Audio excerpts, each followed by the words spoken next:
This episode contains sensitive content. Listener discretion is advised.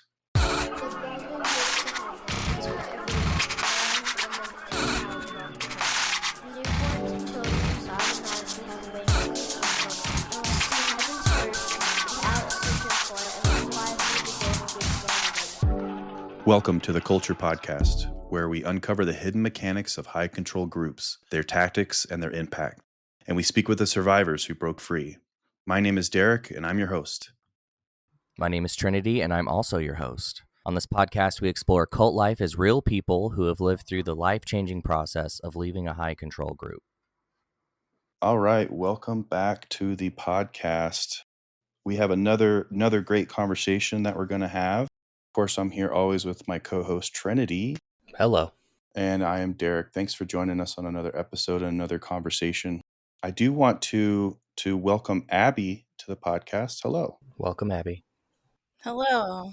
Thank you. Thanks for having me. Yeah, thanks for joining us. I think this is I don't know. I think it's really interesting the amount of connections that everyone as a Jehovah's Witness has. Yeah. You know, sometimes they're familial. Sometimes we just all know each other through different groups. And, you know, you and I have, two types of connections. We did go to the same congregation for a while. Mm-hmm. You and I are both pretty quiet people. Mm-hmm. So even though we went to the same congregation, we didn't talk too much with one another.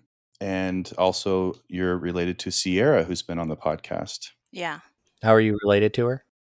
I'm her aunt. Cool. Yeah. Her dad is my brother. Okay. Yeah, so I'm not sure what episode that was. I think, so Sierra is actually episode 12. So yeah, so for those who maybe are listening to this episode now with Abby, if you do want to get maybe some context, either before or after, please go back and listen to episode 12 with Sierra. It was another great conversation. But Sierra spoke about you in her episode, your family connections, and I think that's what kind of makes this episode meaningful as well. Could you share possibly because one of the things we talked about with Sierra is, Mm-hmm. Sierra's father is your brother. Can you share maybe some memories or stories of your brother as we kind of start this conversation that maybe the podcast listeners maybe want to hear?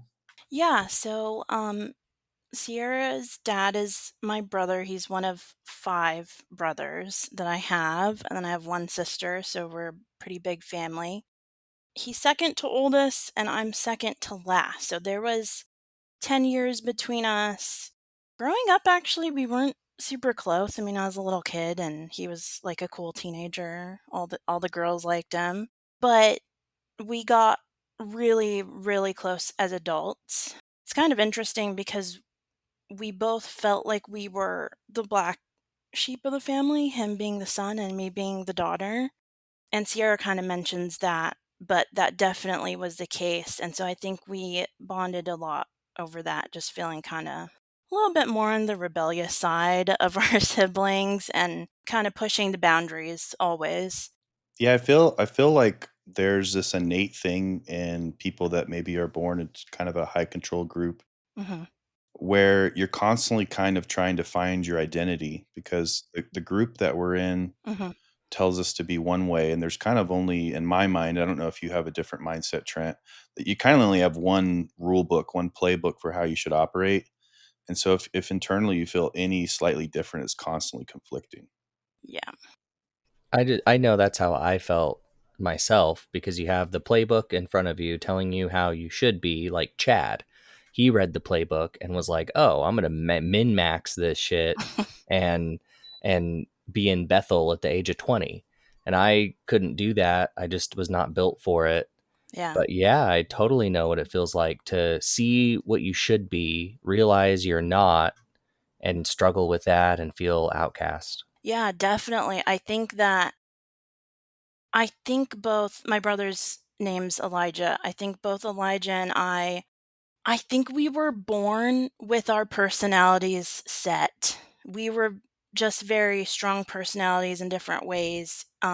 He was super outgoing, athletic, a little wild, hilarious. I've always been pretty quiet, very stubborn, very introvert. but I think we both kind of just, like, knew who we were and knew that we didn't want to fit in a box, we didn't wanna conform, and we weren't really going to. I mean, we tried to play along and, like, you know, we loved our God and we wanted to do our best that we could in this religion, but we weren't gonna just conform fully, you know? Can say that can be a really hard thing to do, especially when you have a strong personality and strong nature. Sometimes conforming is just all but impossible. Yeah, And then it's what are you conforming to as well? Like really high standards of the witnesses are really hard to hit. exactly. Well, it's tough too when you have siblings. I'm the last of 8, and when you have siblings, that you look up to, or they're kind of fallen in line per se. Mhm. You're constantly, am I falling short? Everyone else seems to be really in this. And me personally, like, this is only stuff too you really like reflect as you get older. Yeah. I mean, you're just in it in the moment, just trying to like do what's best, and you're not having these deep conflicting moments all the time. It's just like, gosh, I wish I was doing better. Yeah. But it only grows, in my opinion, the more older you get. We're like, this is so heavy, man. I can't Yes. I can't keep doing this. Yeah, it wears on you. It wears and it builds. And I think for me personally that trying to just be real and stay true to who I was, even I'm talking about like 5 years old, Uh, 4 or 5, like, I knew it was all kind of bullshit, and I could see, like, how unhappy my family was at home, and then we go to the hall mhm. and play this part, and we were kind of like that token family that everyone would come up to my parents and say, "How do we get our kids to behave like yours? What are you doing?" You know, we were like an example. We always sat in the front of the Kingdom Hall, and I remember I mean, I was little. I was like not even in kindergarten, and I was like, "I hate this, and this is wrong, and this is wrong," and, like, I don't wanna smile, and I don't wanna talk to these people at the hall. Was that internal, or was that something that you told your family? No, it was internal. I could not. That was not allowed. Like, my parents were very strict. Do you remember moments with yourself or even maybe your siblings where you remembered that, "Oh, I have to keep this internal, because if I were to say this feeling out loud, it's not gonna go well." Yeah, I think it was just always present. Honestly, I always knew that. We like to say that we were raised witnesses with Catholic guilt. Love that. So, it was intense. Like, we were to be perfect at all times. We were being watched at all times. Even when we went to school, we had to be the perfect witnesses at school, give a good example of what a little witness kid should be. We were expected to, like, always have amazing grades. Like, the level of perfection was just And I don't know about you, but, the ministry, like, children, for people that are listening that maybe not born in the faith, the Jehovah's Witness faith, the our school was like our own ministry. yeah. They constantly told us, like, "Where you're going to grade school, you need to save lives." You need to save these, like, young children's lives and preach to them, and give them literature. Oh, man. And to your teachers Yeah. and lead by example, show them the example. You know what's crazy? I think I blocked all that out Uh-huh. till you just said that, like, I forgot, and you know what? I would tell my parents, "Yeah, okay." I didn't do that shit. I was like, "No." Like, "No, I'm not going to. That's crazy. They're gonna think I'm crazy." I remember trying to place, like, The Greatest Man book with other boys in my class, and, Aw. I my backpack would have literature in it, and I mean, as I said, I've been a pretty quiet person growing up, very introverted, and I remember being very nervous. Like, I'm just I not only have to present myself as a witness, and like you said, do all that stuff, but I'm trying to learn. Mm. Like, I'm trying to learn stuff, and then I also have to, like, be worried about, placing literature and saving lives as, like, a Yeah. 7-year-old. Like, it's Right. it's just crazy. Yeah. No pressure at all. No pressure. I remember it was in grade school. I remember bringing the evolution or creation book, I Mhm. think it's called, and having a spirited debate with my teacher Oh my gosh. because she was teaching evolution. And I took the stance of like, yo, you can't teach this as fact because we don't really know. But if you are going to teach it as fact, at least let me talk about what I believe that we were created and some science about it. Wow. And so she actually did. Wow. She let me talk in front of the whole class and have like a point counterpoint discussion with her. It was really cool. But talk about anxiety and like I got made fun of the rest of my grade school and high school Aw. days for that, you know. Yeah. It's kind of crazy what they pushed us to do as kids. It's too much. It's too much pressure, and it just doesn't give us a childhood. That alone, I think, takes away so much of our innocence. Yeah. You have to grow up quickly in order to act like a grown up in school. Yeah. Well, I was thinking too, and Trent, when you were talking, I just wonder the teacher, are they like, oh no, another Jehovah's Witness in my class, or another one of these like ultra religious people that aren't going to let me teach evolution? That's the way I thought they took it, like another ultra, you know, religious person, because there's many ways to be a good witness in school, and some people do it by just getting good grades and being demure and meek and mild and friendly and kind. And I was like the aggressive, you know, like this is wrong. You weren't going to be blood guilty, bro. Yeah, exactly. Not on my watch. I remember being in high school and seeing someone that was like an ultra Christian, like woman, young lady, probably 17, 16. And she was the type that would wear like the dress all the way down to the floor. Yeah. And, I just knew that she was, ultra Christian. And I remember thinking like, gosh, like, she's just all in on this religion. And here I am, just Yeah. also all in on my crazy religion. Now, do you occupy the mindset, Abby, that Jehovah's Witness is a cult or a high control group? Where do you kind of land on that? Yeah, I think they're both, Yeah, um, give or take. I mean, everyone has their own views, but yeah, I definitely do think it's a yeah, cult. Yeah. yeah. I know some people the term cult is a little triggering, or maybe that's like too much. Right.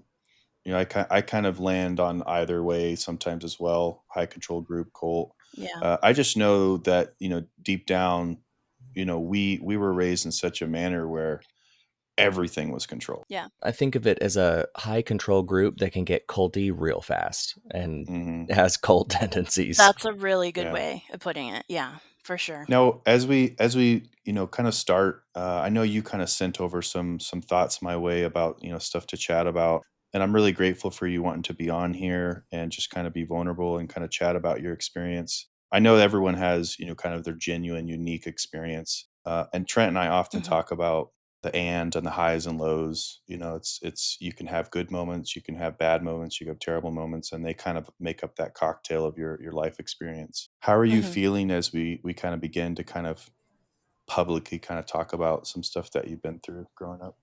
Um, I've been wanting to do this since I was like 4. And yeah, I think with the birth of my son. Congratulations, by the way. Yes, congrats. Thank you. Thank you. I just think it's time for me and for him and to move forward in my life. I think it's going to be a good stepping stone to healing. I think the more, like all of us on the other side who have left, the more we purge these things and get them out, it's just going to move us forward into the life we're supposed to have. Yeah. Better out than in. Yeah. Yeah. Yeah. Yeah. And just a quick snapshot. What is you'd mentioned that you just had a kiddo. Where are you at now with life? What's Mhm. what's what's you just kind of quickly where you're at now? Yeah, so my fiance and I, we met like 2.5 years ago. I had left about 3 years ago, you know, then I met him and we've been together. And he actually, when we met 2.5 years ago, got the brunt of my trying to heal journey. It I had left, but, you don't start getting out and, like, what is the word I'm trying to say? Just getting all of the doctrine out of your head Mhm. and learning, what do I actually believe? What does Abby actually believe? Not what I've been told to believe. So I was, Yeah, a lifetime of indoctrination takes time to kinda yeah, drain out. I was realizing that everything I had believed, I kind of didn't really believe. I was forcing myself to. And so I was just unpacking that. A lot of therapy, I mentioned I had a deep conversation with my dad earlier, where I kind of told him, hey, I don't believe in all this stuff. I don't trust any witness man, and I will never again trust any man that is a Jehovah's Witness. I was just unpacking a lot. And so my partner, we had just started dating and we clicked so deeply. And then all of a sudden, I'm just like a hot mess and I'm crying all the time. And I'm just like, and yeah, it's funny now, like we joke about it, but I'm like, yeah, I really hung in there. Yeah, And that's a good dude. he kind of grew up around the Mormons. He always knew that was bullshit, so he did really understand to a certain extent, and when he didn't understand, he was like, "I don't get this. I don't understand what you're going through, but I'm here for you, and just tell me what you need." That's great. Yeah, I think any partner that may not fully understand what we went through, if they can just kinda hold space for us, Yeah, I think is a really good attribute, and I don't know how you are, Trent, but there's just moments where something will pop up and it'll kind of bring a flashback of the old life. And then it's like, well, I want to talk about this. So there mhm, our partners are, like, sometimes it's like there's no one else to kind of, talk about this experience. So it's nice, even though they're just like, I don't know, uh, that they can be I there. mean, the first partner that I had after I left, I think it lasted a year and a half or so. She got the brunt for sure, and it didn't work out for like other reasons than the witness stuff, but it was a lot. I mean, she was like, "Well, you've never had a birthday, like you've never done Christmas. Like, what the hell?" She tried to wrap her mind around that. There's just so much where she was realizing you're not normal. Like you're different and you're going through it right now. yeah, So yeah, it's a hard thing. Sometimes it's even subtle things. You just don't realize some of your actions that you do. yeah, Um, it's just like I don't know. It's just that's just how I was raised. I just don't have that mindset. I've never thought about this before. I've never A, yeah. a good for instance is like the headship arrangement. Oh god. Just something as even simple as stayed that it. can like God. Yeah. it's like core to witnesses, but then you getting out in the real world and that can be a chauvinistic, like It's really it's so toxic, yeah. frowned upon. Yeah. I think many of our listeners will know what that means, but do I dare ask you, Abby, to maybe Oh god. give your Yeah. understanding of what the headship arrangement is, maybe for listeners who don't know what that means? Yeah, from a female perspective. Yeah, it's interesting. So, like most really conservative Christian religions, the wife is supposed to be in submission to her husband, and he is head of household. He has the final say in all decisions, whether she likes it or not. It's just that's how it is. Some really Mhm. sexist Yeah. shit. I feel like they're constantly reminding us, the head of the congregation is Yeah. Christ, Yeah. and then, the Yes. elders, ministerial servants, ultimately man, and then woman, and it's just like Mhm. a constant reminder. I never personally bought Yeah. into that stuff, but it's obviously tougher for the ladies. It was really hard for me too because that's what we were taught. But and I don't want to really like throw my parents under the bus, but I'll just say that's not how it was in our house. Okay? My mom ran the show. And so that was confusing too cuz I'm like, well, are you respecting him as your head? You know, it's just Well, it's another case of different masks we wear, mhm, different appearances we kinda show each other when we're out at the yeah, Kingdom Hall or out in the ministry, and then, yeah, then you go home and it's like, "Dude, no one's doing this shit." no, It makes you understand the cognitive dissonance even at a young age, which is crazy. Sierra talked about that too, just being able to pick up on, hey, wait a second, yeah. at a young age. Oh, for sure, yeah. So, let's kinda go back a little bit. So you were 5, you didn't really believe. Mhm, You mentioned pressure from your parents to kinda be this perfect Christian family. You're sitting up front in the front row. mhm. What kinda was your life like at a young age, maybe from 5 to 10, and maybe kinda go over some of when you got baptized and just some of those expectations of your childhood? Yeah, I'm gonna preface this with a little heavy topic because it applies, but Yeah. I was being abused Mm, sexually as a child. I was very small. And it basically ended when I was 5 because I tried to speak up and tell one of my parents, like, "Hey, this is happening," but I was so tiny, I didn't Mm. know how to explain what it yeah. was. So, that parent didn't do anything about it. So sorry, I'm just thinking about my baby, Yeah. you know? That's the tough thing is it's like you as a parent, Trent's a parent, and I just have the empathy to go like, I would never Yeah. do the same thing your parent did in that situation. Yeah, It wouldn't it does it's not it's a natural, impulse to go like, "I'm protecting my baby." right. And I think and I would love your take, and I don't mean to interrupt you, but, like, No, you're fine. that's the in my mind, the power of the indoctrination that takes over and overwrites your own system. I think there was a lot of fear from my parent, and again, I don't wanna blame who it was. I love both my parents, and they're both very hurt people themselves. But I think there was this fear of, is this real? And if I speak up and do something about it, what's going to happen? And especially to our image as a family, what's going to Yeah. happen? So at 5, I start going to kindergarten and I'm in line for food one day and a boy puts his hand up my skirt. And I thought, God, this is just going to happen everywhere. Mm. So I went to the person that was abusing me and I said, "You're not doing it again, or I'm telling. Like, I'm gonna tell my parents." And it Mhm. stopped. Wow. The strength that that takes is underrated. I mean, you're 5 years old and Yeah. standing up for yourself like that. That's incredible. Did anything happen with this adult that did this horrible thing to you? They were actually, it was someone in our congregation, and they were a minor.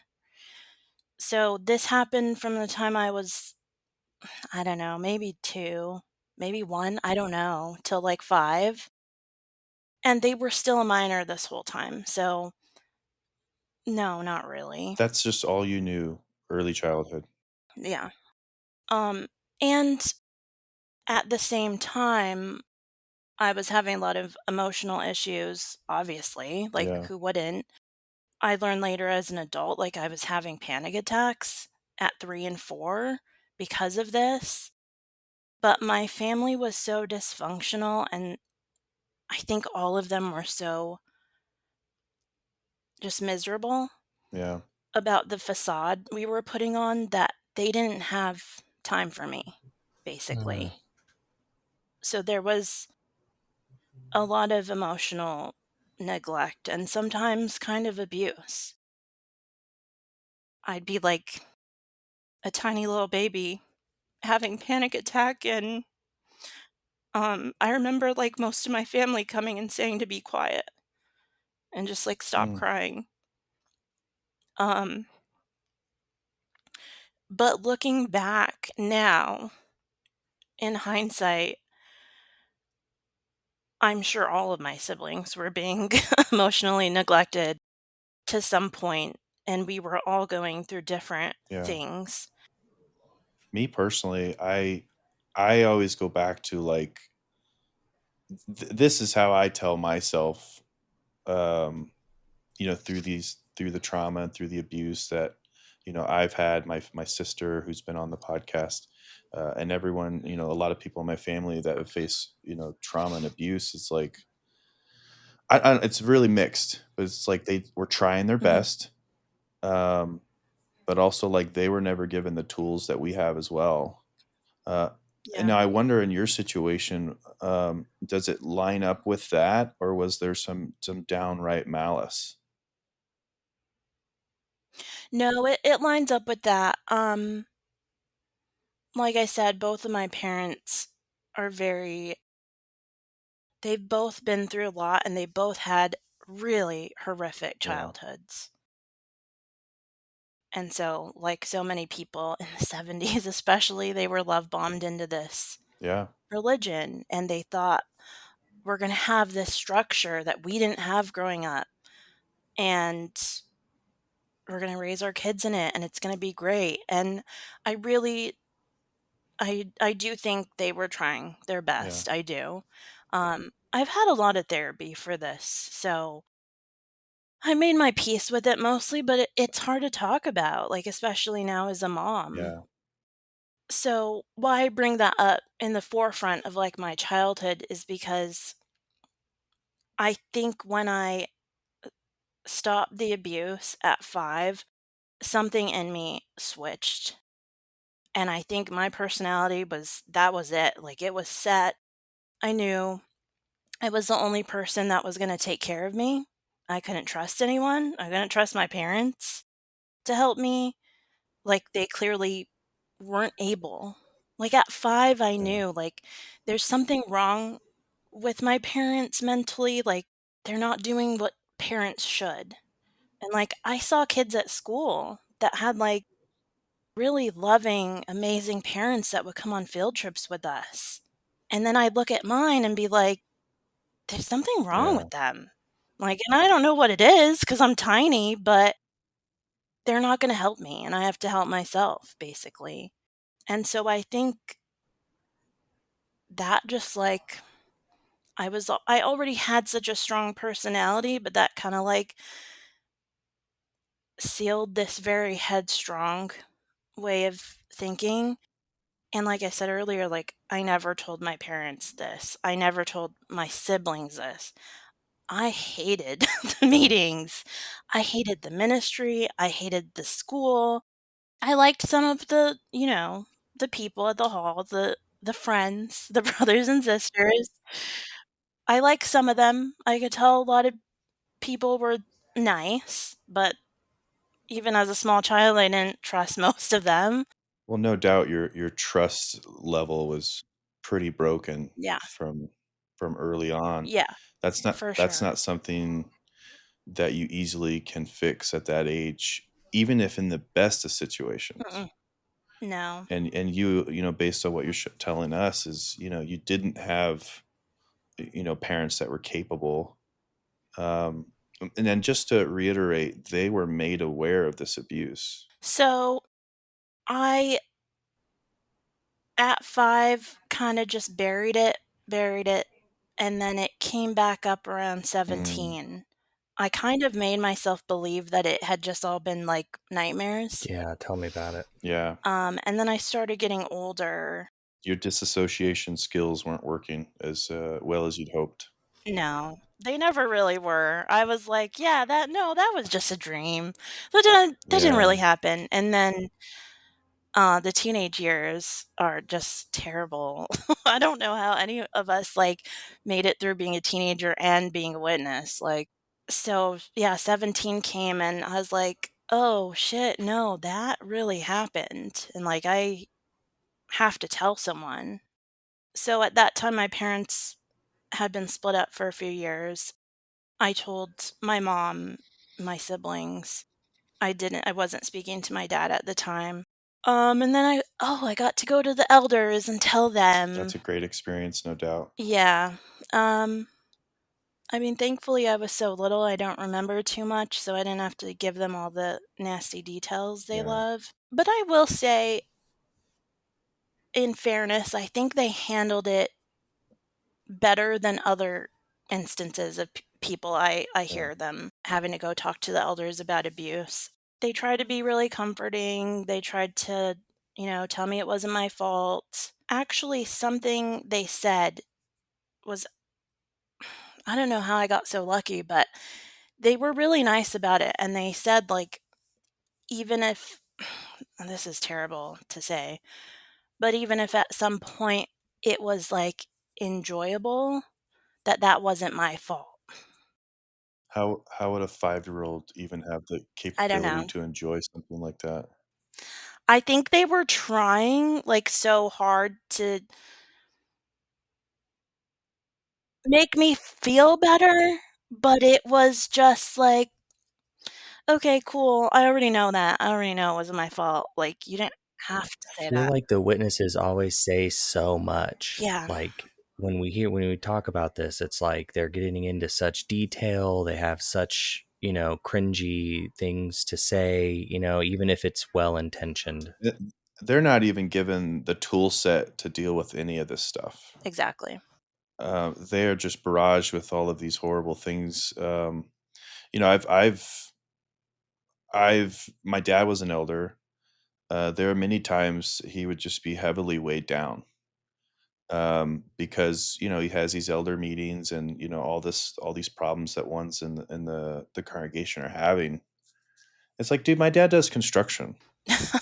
Yeah, You know what I mean? Like, my dad is not a therapist. He's not a right. qualified counselor. He's given zero tools to deal with a lot of these situations that arise. And also, it's one of those things. To be fair, I think that they're trying, with what they're given. Some of them are trying. Yeah, sure, I agree. Yeah, Yeah, that's fair. But it's like when you're put in that position, I kind of feel like you should maybe given a lot more tools, right. knowing what's going to happen. And I will say another thing that they said, which other other people that were abused don't get this, but they said if you and your family want to go to the police, that's your decision. Wow, Um, and kind of like You don't hear that often. no, and kind of like that they would support us if we made that decision, wow. which I never hear that. So that I mean that was a good thing. They, you know, in their Yeah, way. that was going to be one of my questions. Well, I have one along those lines. Did anything ever happen with this boy? No. Did you ever see him again? Yeah, How was that? it's okay. I just kind of Push it down. kept my distance. Yeah. Um, I don't know. I just did a lot of therapy, Yeah. honestly. It just Um, sucks that in the world of an abuser and someone that's abused, the abuser gets to just continue operating, mhm, going about their business, living their life, knowing what they did has harmed, in this case, you, unfortunately, and there's no right. justice.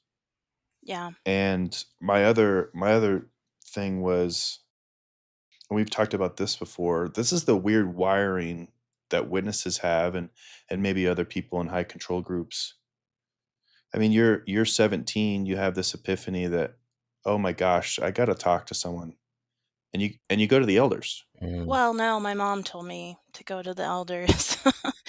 Um, So I mean, I guess my mindset is like, go to the police, yeah. you know? Yeah, it's a little complicated. I don't wanna give too much Sure. Yeah. away Yeah, yeah. about the whoever it was, but The person, yeah, totally understandable. but, I had just gotten baptized that year, and I just wanted to tell my family, like, "Look, I'm mentally not doing well, and this is why," and just be there for me, but it was, "No, you have to talk to the elders." Well, the witnesses do have a very telling culture. Let's tell on Yeah. everyone, even though the results that we Mhm. hope for don't actually happen. So, and this brings me to my other question. You know, you've spoken about, I don't know, it's really sad, Abby. I really appreciate you putting yourself in this position to not only, you know, tell Trent and I this, and kind of, you know, kind of talk about this, but, you know, obviously all the listeners, Yeah. No, you know, it hap it's tough. it happens so frequently in probably most religions, honestly, this kind of stuff. Yeah, there's a trust factor. Mhm. And also, you know, you find yourself with people that in normal circumstances you wouldn't ever be with them, or near them, or in certain environments where you could be alone because Yeah. of that trust factor. What I was going to say is, you know, you never really believed you had this horrible thing happen, and yet here we are getting baptized. Yeah, so Can you walk me through that kind of mindset, maybe leading up to it, and why yeah, you felt you had to do that? yeah, for sure. So I never fully believed in a lot of the man-made rules and aspects of the religion. What kinda reeled me in and what sold me was I did feel very neglected emotionally growing up, and that whole that whole aspect of Jehovah is, like, all-loving and a God of justice. I kind of bought into that. There's ugh, not to be too cringy and, like, quote a scripture right now, but there's a scripture that says, like, even if your own father and mother, like, turn their back on you, that you'll still Yeah. have Jehovah. Be the ultimate parent. I did not think that was gonna make me emotional. So you were hoping that Jehovah could somehow step up. I really, I really believed in him. I always think it's complicated when we chatted with Ben. You know, Ben a couple episodes ago. You know, he said he never believed, just like you. Mhm. But there's also this fear, and there's also, I guess, this hope. Yeah. You're like, this is what we have. Like, I don't really fully believe it, but like, this is all I got. Well, looking at it, like, from a bird's eye view now, you know, I talked about how my parents were vulnerable and they were love bombed. This organization, it preys on vulnerability, Hmm. and a lot of their doctrine, a lot of their teachings kind of adapts to different weak points and different things that people need. And for me, it was being taken care of, um, like having trust, like, oh, I can trust Jehovah, I can trust my God, right? He's gonna make things better eventually. He's gonna fix everything for me that I couldn't rely on my parents for. Um, that really is the only thing that I believed in within this organization.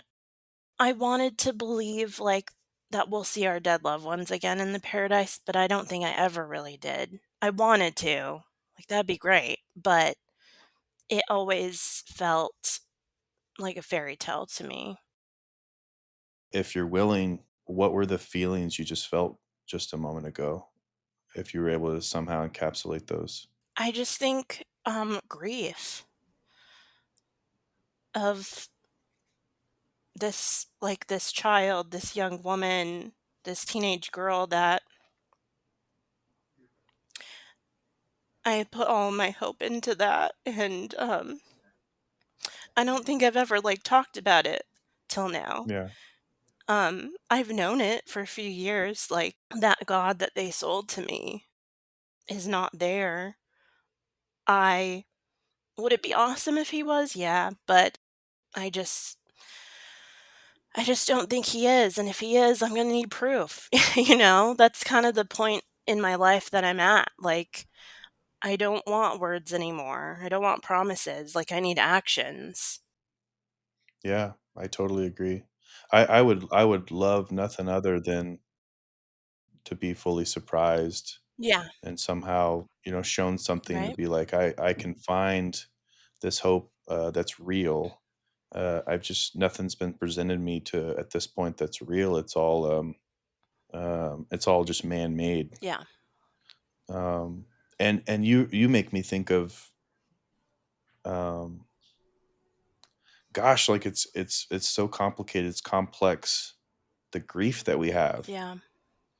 That was a feeling you had, was it, and I don't know if I heard it all the way. I don't know if you heard it your own way as well, Trent, but what were you grieving over, like, specifically? Like, the loss of, childhood, the loss Just of. the loss of my God, the God that I, thought had been there for me this whole time.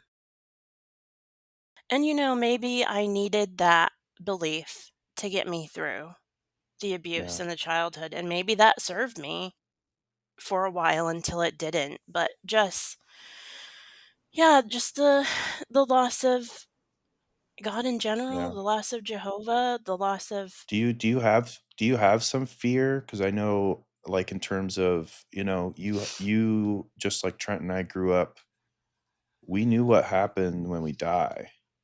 yeah. We kinda knew what our life meant. Do you find that you kinda have this hole in you now that hasn't been filled? Or where do you sit with that mindset about what life is about, what death is about? Where are you with that?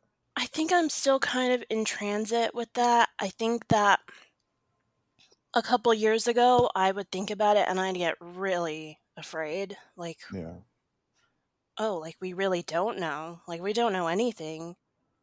Right now, though, I am trying to turn that fear into just motivation of we don't know. yeah, Why waste time worrying about it? Just like, let's just live our lives and be as happy as possible, be fulfilled as possible. And my partner's, he is really great at helping me do that. I think I had this revelation, I think this year while I was pregnant, and I told him, I don't know how to like enjoy the present moment because we were raised to kind of like neglect ourselves yeah, in this moment and to only look to the To future and paradise, yeah, etc. only look to this alternate reality that was bullshit yeah, and not enjoy life right now. And I thought I was having this epiphany and he's listening to me, he's like, "Yeah, I know." He's like, "I know you don't know how to enjoy yeah, things." And he's so good in the moment and being spontaneous and like so he helps me to do that and I think that's just what it's all about. Like I agree. I don't want to live in fear anymore. And I think Gork said it like there's something beautiful in not Mhm. knowing, right? There's something also I think freeing in not knowing that I don't have that answer. I don't have to have that answer Yeah. to have a good Or at life. least a good day to day. Yeah. Yeah, it's the weight of that is gone, the anxiety of some of that stuff's Mhm. gone, and I kinda occupy that mindset as well of, like, if you know that this may be the only life you have to live it. Mhm. Try to live it as fully as possible, knowing also, like, there's some people that are like, "Oh, I'll just do every drug in the world, I'll just party, I'll just, like," and it's like, well, at the same time, you're also going to probably put yourself where you won't have as long as a life, because party of Yeah. excess and different, dangerous things. So I try to occupy that mindset of reasonableness within, Yeah. like, Yeah. just enjoy life, enjoy experiences, have that curiosity. But I Mhm. agree with you too. Like, gosh, we grew up in a doomsday cult. So we definitely did not worry about these moments. It was always kind of told us, oh, we're going to have these moments in paradise. Right. And it's just so weird. Even when I tell people, for listeners that don't fully know, it's like we we need to preach to everyone. We need to bring as many people into the Jehovah's Witness organization. We have no outside friends really. The only reason we create outside friendships is to bring them in. And we're all Yeah. trying to make it past Armageddon. And once Armageddon is over, the earth will be restored to a paradise like the Garden of Eden. And we're hanging out and playing with tigers and lions and swimming with dolphins. And you say it and you're like, this sounds fucking crazy. Yeah. And we genuinely believed it. Yeah. Uh, Which I definitely genuinely believed in all of that. And I want to say too, I understand what you're saying about losing your God, because there are so many scriptures that talk about Jehovah protecting us and guiding us and being there for us. And he's like the perfect example of a loving father. Mhm. And that was a hard loss for me too. Yeah. yeah, there is something deep down. I know when you're part of it, when you're part of the group, when you're part of something, you don't feel as alone. Like you're like, even though I Right. may not fully align, I have some doubts, but you're like, I'm with these people and we're helping each other. We're helping each other move. We're having barbecues, whatever the Yeah. case may be. And then in an instant, you do lose all that, or maybe over time you eventually lose it, but just Yeah. sucks. So you get baptized. Do you have reservations, or because of where your mindset was at, you're like, no, I want to do this. This is it. I did I did think I was making the right decision. Um and then yeah, I got baptized and everything went downhill from there. I had Yeah. a few really, really close friends. I've always just held a really small circle of friends because I don't trust a lot of people. And all my friends started getting disfellowshipped. And that was really depressing because I'm like, I need these people. Like, I need my support people, right? And I'm getting older. I'm like 19, moved out. I moved in with some family and I'm trying to learn to be an adult and I can't talk to my friends. So that was really hard. I also started seeing a lot of corrupt things happen with a lot of different elder bodies, groups of elders in different congregations. I had a lot of older friends, so even though I was like 19, 20, I had friends that were like in their late 20s and starting to go through divorces. And I saw how these elders were treating the women versus how they were treating the men Yeah. during the divorces. I also had the example of when my parents got divorced, which it there were so many corrupt things, illegal things Mm. actually too, that I was seeing. And being being abused so young, I had this really strong sense of justice. And I couldn't stand for these in my mind. I'm like, I can't be in this religion. If this is how they're going to treat women, women who've been abused by their husbands that are just trying to escape and be safe, like what am I doing? Like I can't do this. Are you able to, obviously you want to be delicate to some extent, but are you able to paint a picture of kind of what you're saying in terms of injustices that you saw, So, like as an example? yeah, I had 3 friends at the time. One was being physically abused by her elder husband. I heard it even. I heard her like slam her into a wall in the next room. Another friend who was being mentally abused and also at times sexually by her, also elder husband. Another friend, I don't know a lot of her story, but she was trying to get away also. And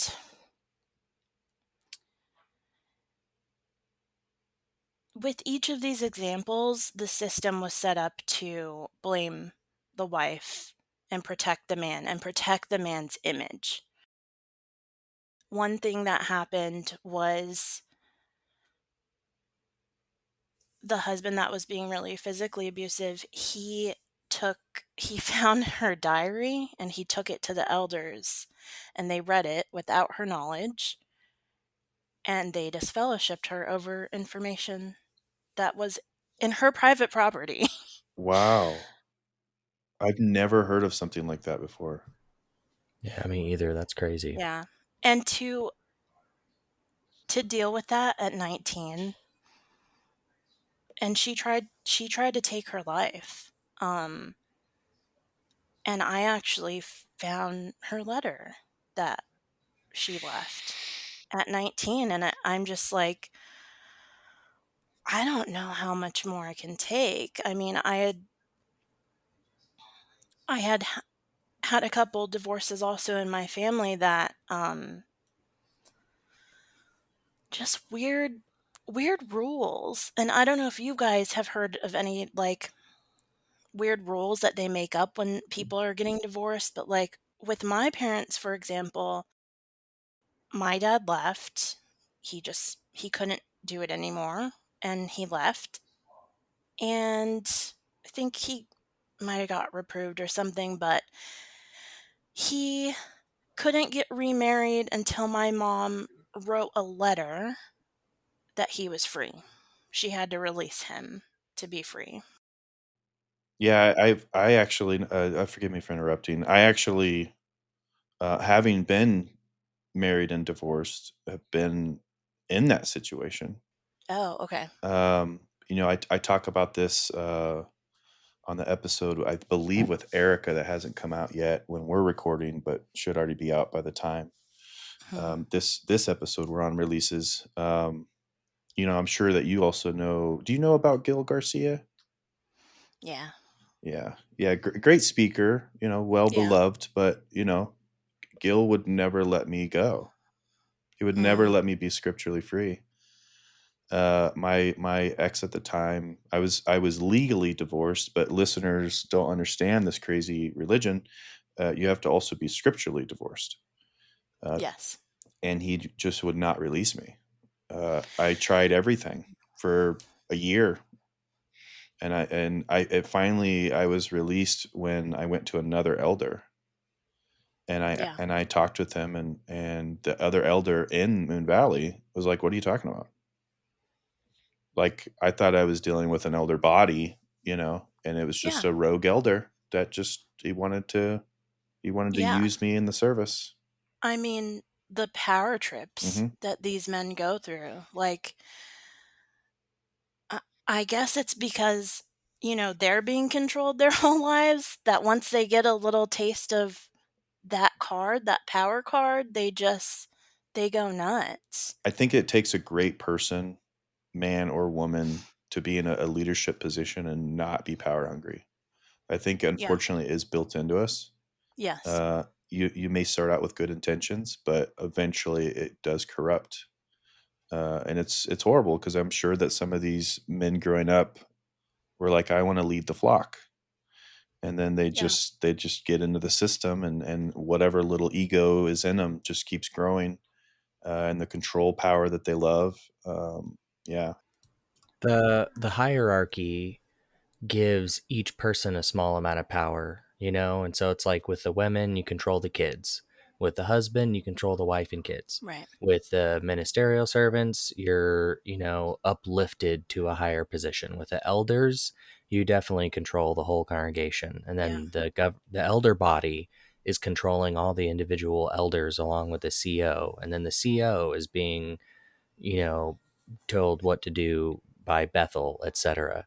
So there's like all these little layers of power, Yeah. and you get fucked up Yeah. by seeing all the different ways that everyone's flexing on each other.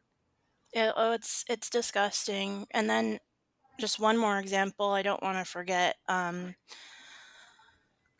my other friend that had been assaulted by her husband multiple times. I think when they got divorced, like, he was removed for a short time, he was quickly put back up. And that elder body destroyed her reputation. She was a young mom, and so she had to leave an abusive situation with her young child and figure it out on her own. And they destroyed her reputation across the valley. And then he was an elder a very short time later, and nothing happened to him.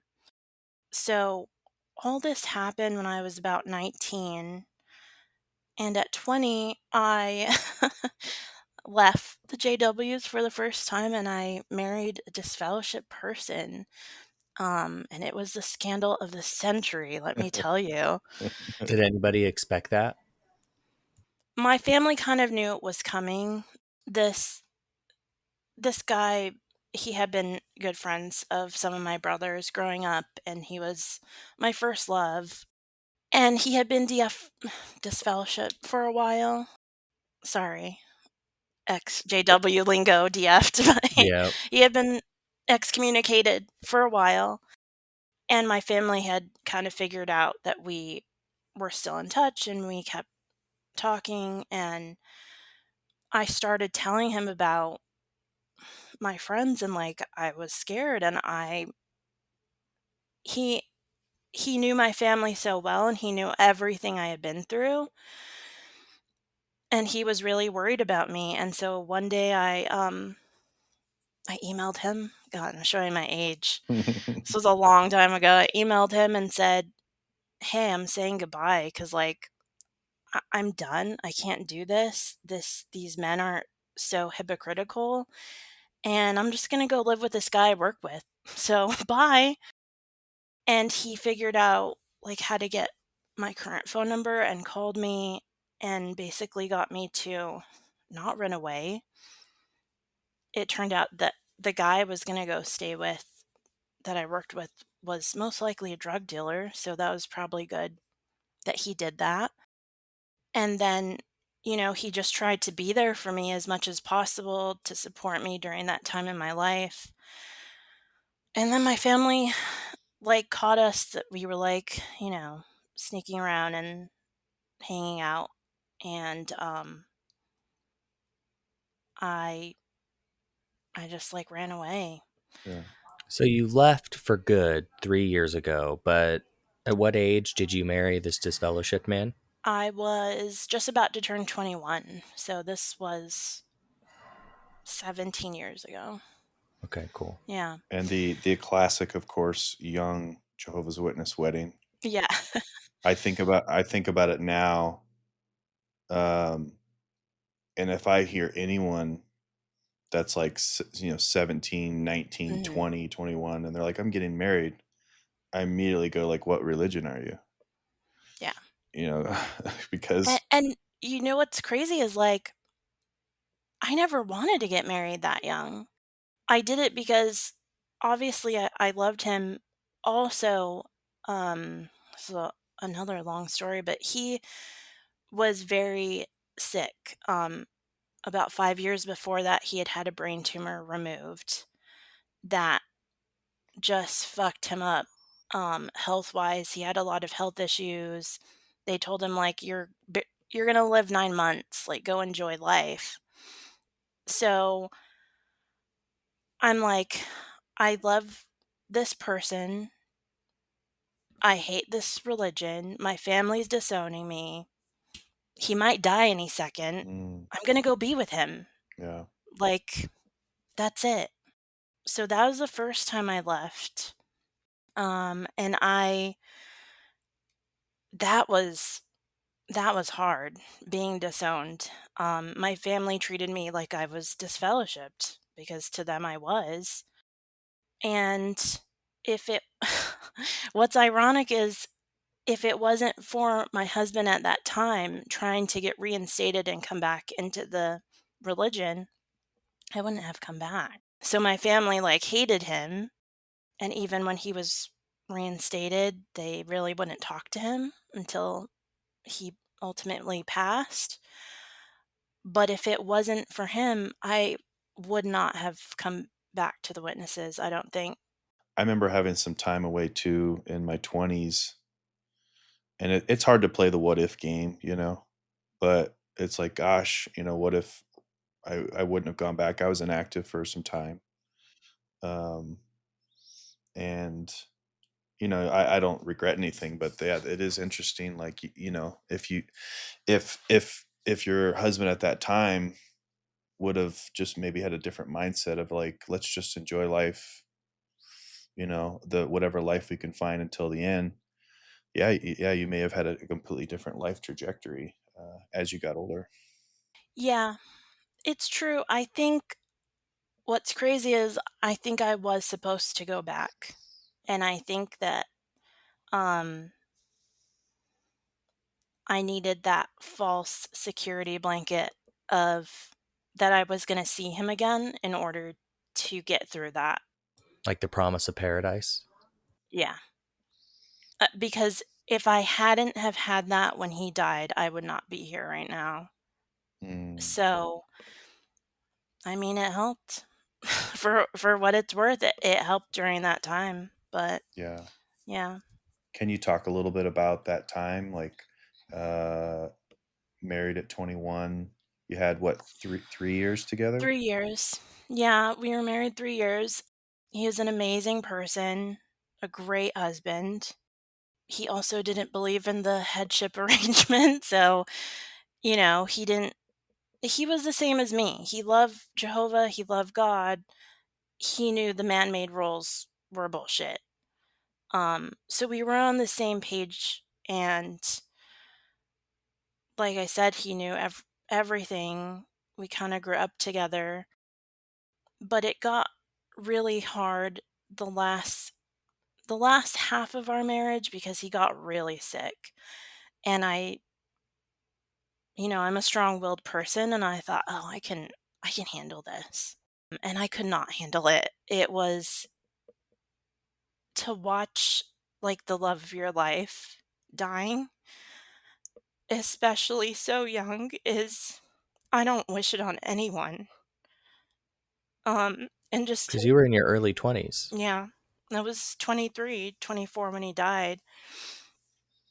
Um, and I'm such a like protector and nurturer that I thought like I can do this, but I was not equipped. Yeah, I don't think many can be equipped, especially at that age. No. Yeah. And you know, the elders and the congregation, like, how are they going to help? Well, I think the unfortunate thing, and I'd love to hear whatever you want to continue to talk about, Yeah. is Trent and I have talked about. The unfortunate thing is we're never taught to sit with that grief and that Right. tough, just like the toughness of life. We're really only taught how to bring people in, Right. and we're taught to give this carrot at the end of the stick of this paradise, and then so you just don't know how to go through these levels of grief, and you also Yeah. don't know how to um, not only go through what you went through, no doubt, but just comfort someone during that process, and also the comfort levels we received after the loss of a life is like near to nothing. Yeah. Yeah, I think a lot of witnesses never learn how to process death because it's always, well, we'll see him again. You'll see your loved ones again. They've already paid for their sins. Yeah. They're already waiting in the paradise for you. It's never, hey, I'm so sorry. It's like It's sugar coating grief, yeah, it, which is it like feels fake. disgusting. Yeah. Yeah. Um, I liken his death to this is the first person I had lost ever. And the feeling that I had was I obviously haven't been through this, but all I could explain it was I feel like I was a victim of like a natural disaster and I lost everything. Mm. Just everything. Like I think about when people lose their homes and all those memories of things they had just stripped away, and I genuinely did not know what to do with myself. I mean, it's like you lived this whole cycle of life where you got married, had a husband, started your life, and then it's gone. And so you're starting over again. Yeah. Yeah. We were even before he got really sick, because when we first got married, he was doing pretty well. We were even trying to get pregnant. Mm, And it wasn't until after he passed that I realized that he couldn't have kids. I was just happened to be reading like a health condition that he had and realize, oh, that's why we didn't get pregnant. So it was really hard. I took to drinking really, really big time. Got myself in trouble, got into little committee with the elders. yeah, But this was at Moon Valley, and I had only been in Moon Valley congregation for like a year, so they didn't really know me. They just knew this really young girl yeah. came, her husband died, she's going crazy. Like, they were really understanding and they handled me again with a lot of care, which I'm really grateful towards. I do give some of the elders credit at Moon Valley.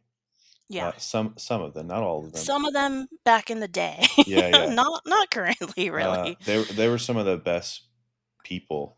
Um, Yeah. like sometimes people talk about like, you know, just the aura of a congregation, like the vibe, and sometimes it seems very corporate and kind of Mhm. stiff, and sometimes it seems more loving.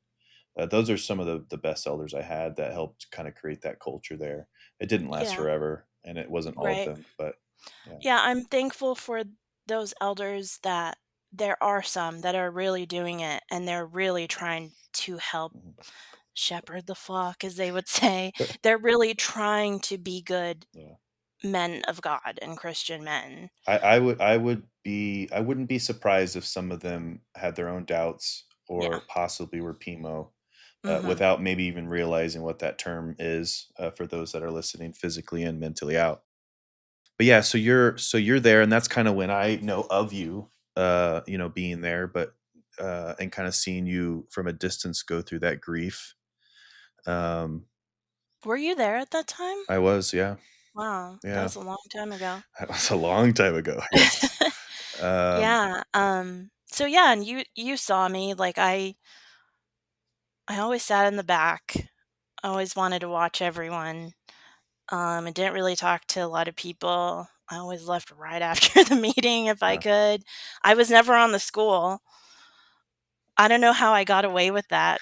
They'd always ask me, and I don't know, I dodged it somehow, but yeah. I'm sure they understood, maybe some reasons why yeah. they weren't going to force you to do stuff. Yeah. So you go through this just horrible experience, and I think you kind of briefly touched on it. Your faith is what helped keep you actually going through that. Mhm. Where were you at mentally, kind of towards the end of this, and maybe after the horrible passing of your husband? I think really I did really try to put myself more into the religion, um, like studying for the meetings. I would try to go in the ministry, but it was so hard for me. And I think I was just hanging on by those last threads of my faith to see him again. At the same time, what's weird is I did have some good years after that because I was so young and had to be a caretaker to my dying husband and then became a widow.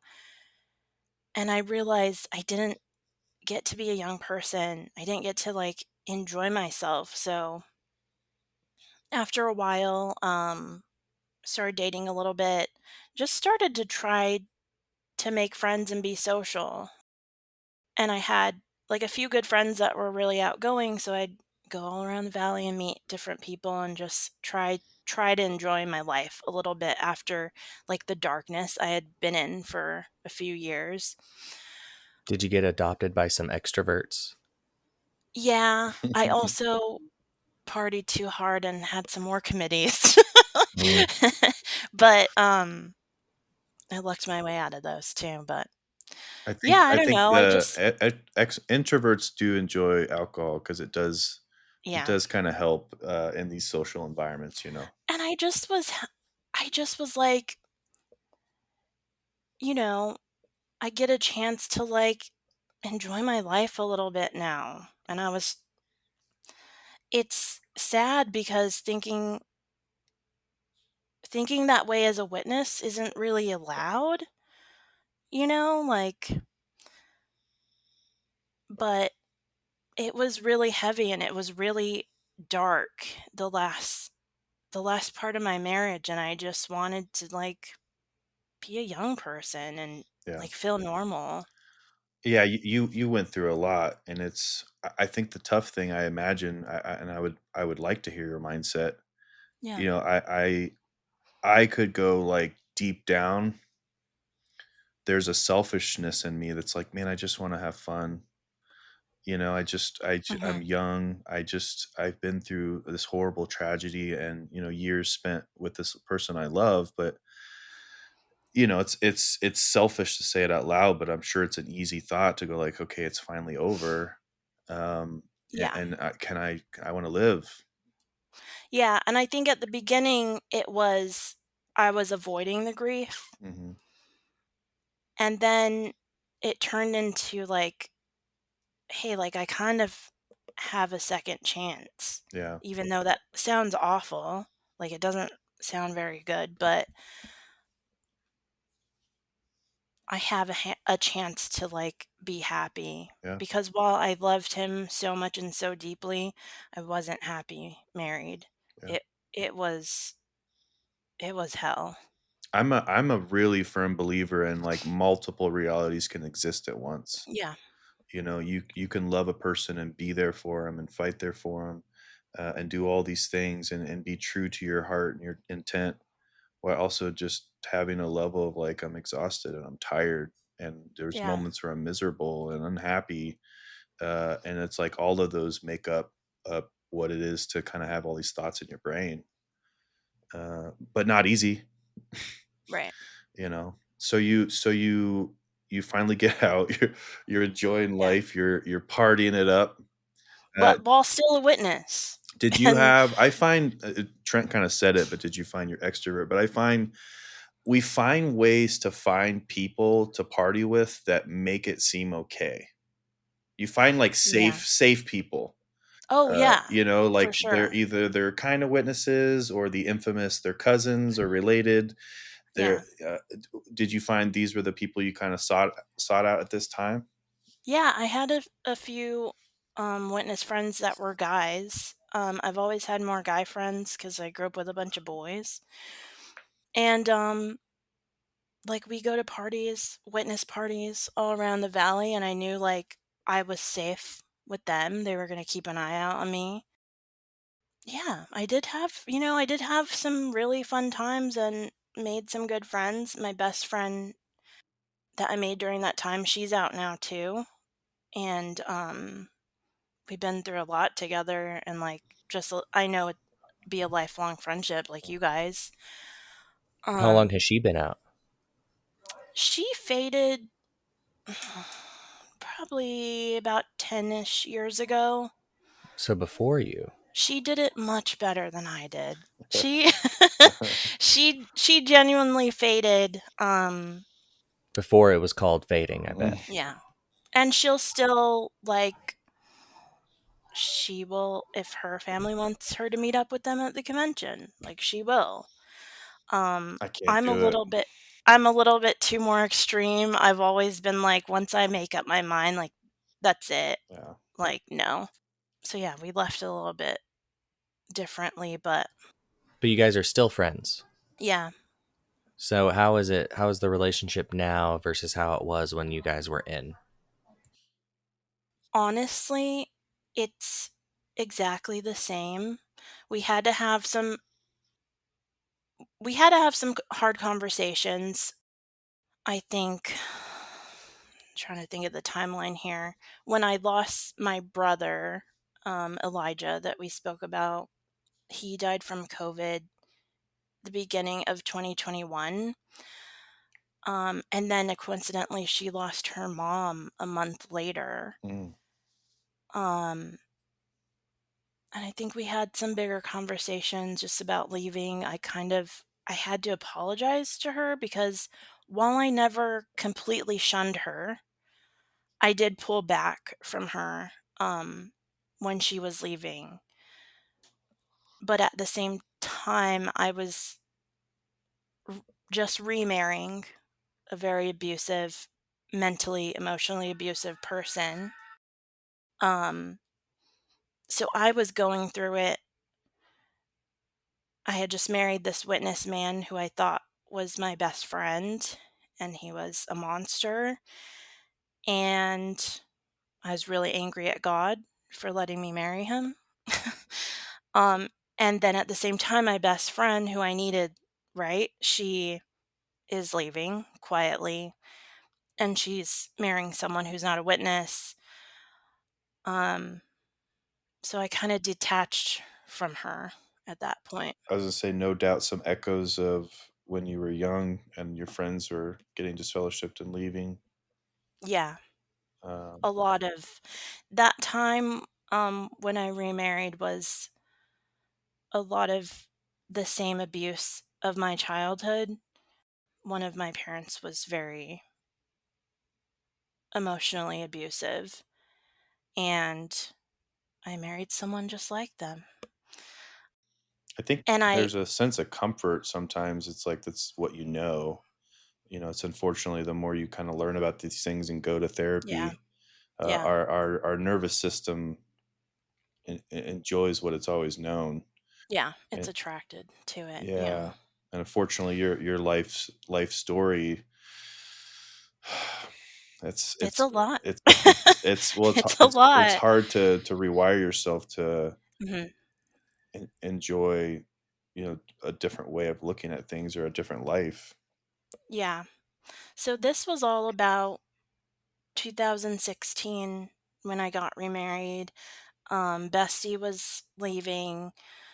I kinda pulled away from her because I was hurt, and I also was just in my own headspace and being really selfish because I kinda had to be at that time, but, I that's when I think I really started having big doubts in my faith, and the cracks were cracking. Mhm. Um, so my ex and we had the elders over to talk to us, to counsel us, to help us in our marriage. Um, and it went very badly. They counseled him and told him some things that I thought he was going to reach over the coffee table and punch them in the face. Whoa. They basically told him like he needed to man up and treat me better, and he wasn't being a good husband. And I think he thought they were going to come in and do the opposite and put me Mm. in line, Yeah. right? Um, and after they left, he was like, "They're not ever welcome here. I'm not ever talking to the elders with you again." Wow. And this is like 6 months into our marriage, and we were married for like 7.5 years. Oh my gosh. Yeah, I'm so miserable, sorry. Oh, miserable. It actually that marriage made me physically sick. Like I have some health issues from it. Um, but I was trying to be a good Christian woman yeah. and not leave my husband. I had made this decision to marry this person. What is this a shepherding call? Yeah.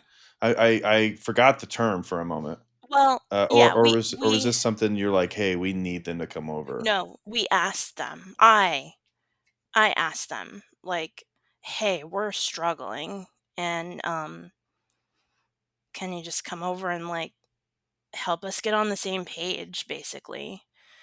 And it did not go well. Yeah. Yeah. So you have this meeting with the elders, your husband at the time, he was abusive, he was physically abusive? No, it was very emotionally and mentally. So he love bombed me really hard when we were dating. And as soon as we got engaged, he started pulling it back and started being more abusive, very slowly.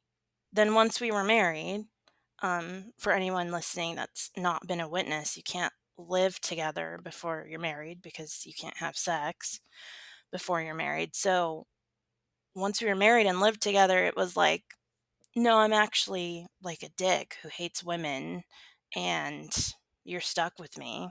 You had that "Oh, fuck" moment real quick. Yeah. Ugh. And it's the first time in my life that I was really angry with God.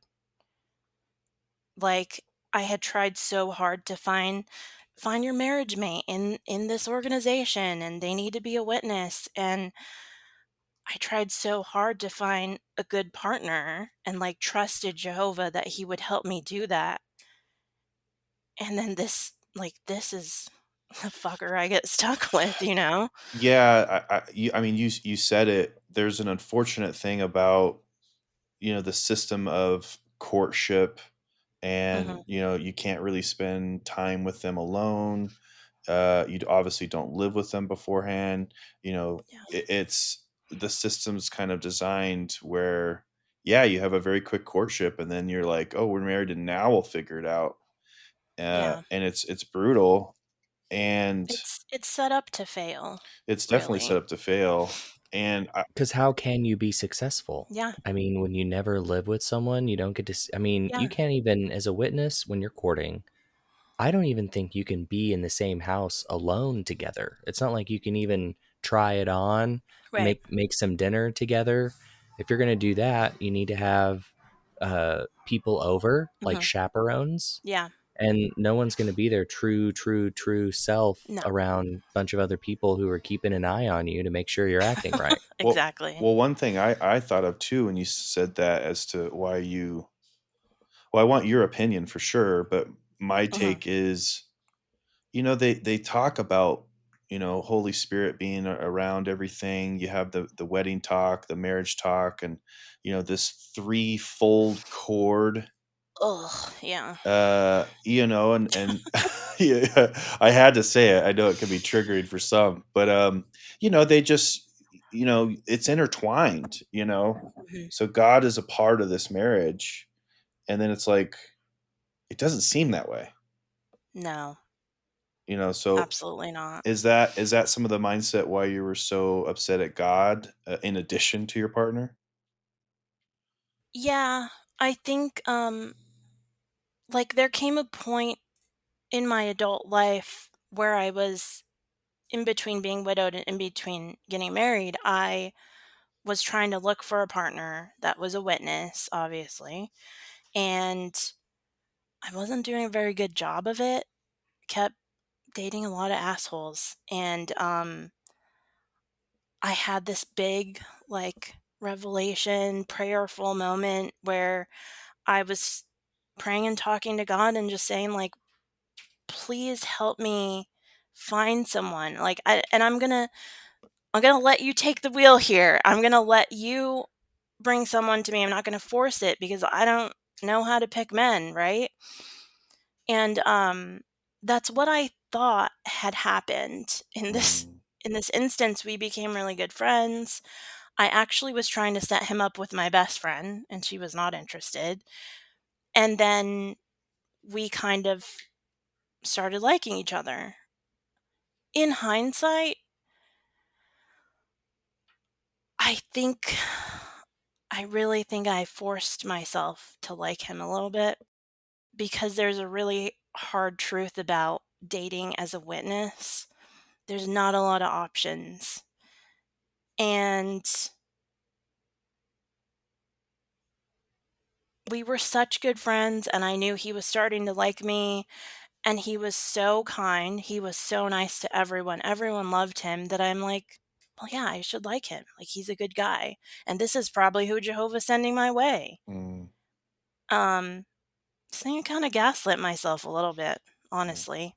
mm. Well, it's also not your fault, like so many things you've talked about, because witnesses are trained from an early age to wear masks. Yeah, And then they get really good at wearing masks, especially when they want something or it benefits them. yeah, yeah, Well, for sure. and you make me think of, it's like, how are so many of these witness brothers assholes? They're all godly men, like, You what is know, so broken in the structure where you can't find, I mean, it should I be think all the I men are think great. I think it's really because in that culture, we're not raised to respect women. Women aren't women aren't taught to respect themselves in that religion. Yeah. And especially like with our parents, good old boomer generation, like Mm, a lot of a lot of us grew up with very misogynistic families, I think.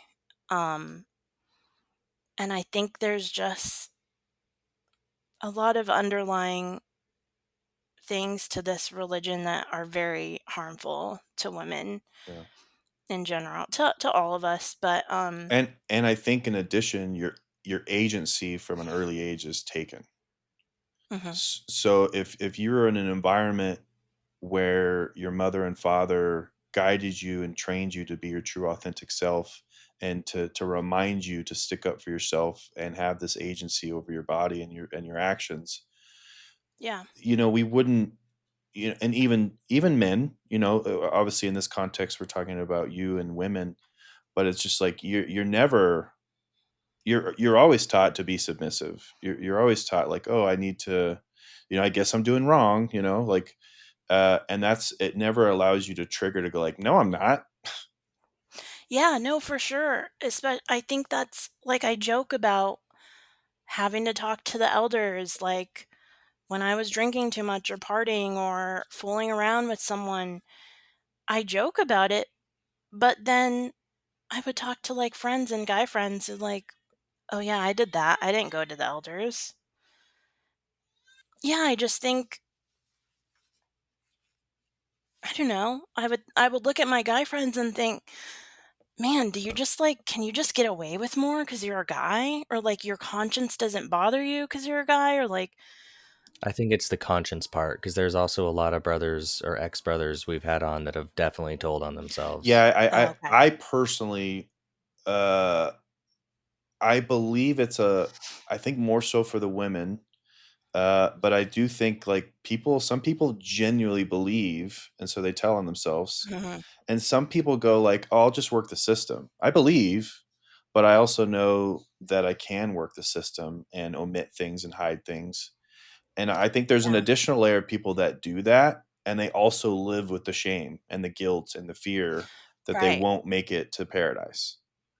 It's Yeah, it's and everything's so complicated. for me, I think from a young age, like I mentioned, like, I hated going to the meeting and pretending like I was good. So, as an adult, I would go run and tell on myself because I'm like, "I'm not gonna be a hypocrite." And every time I was doing wrong by their standards, I'd stop commenting, I'd stop preaching. I would basically like reprove myself and then I'd go talk to them, get their blessing, and then I'd be good. But I never I was going to do it or I wasn't.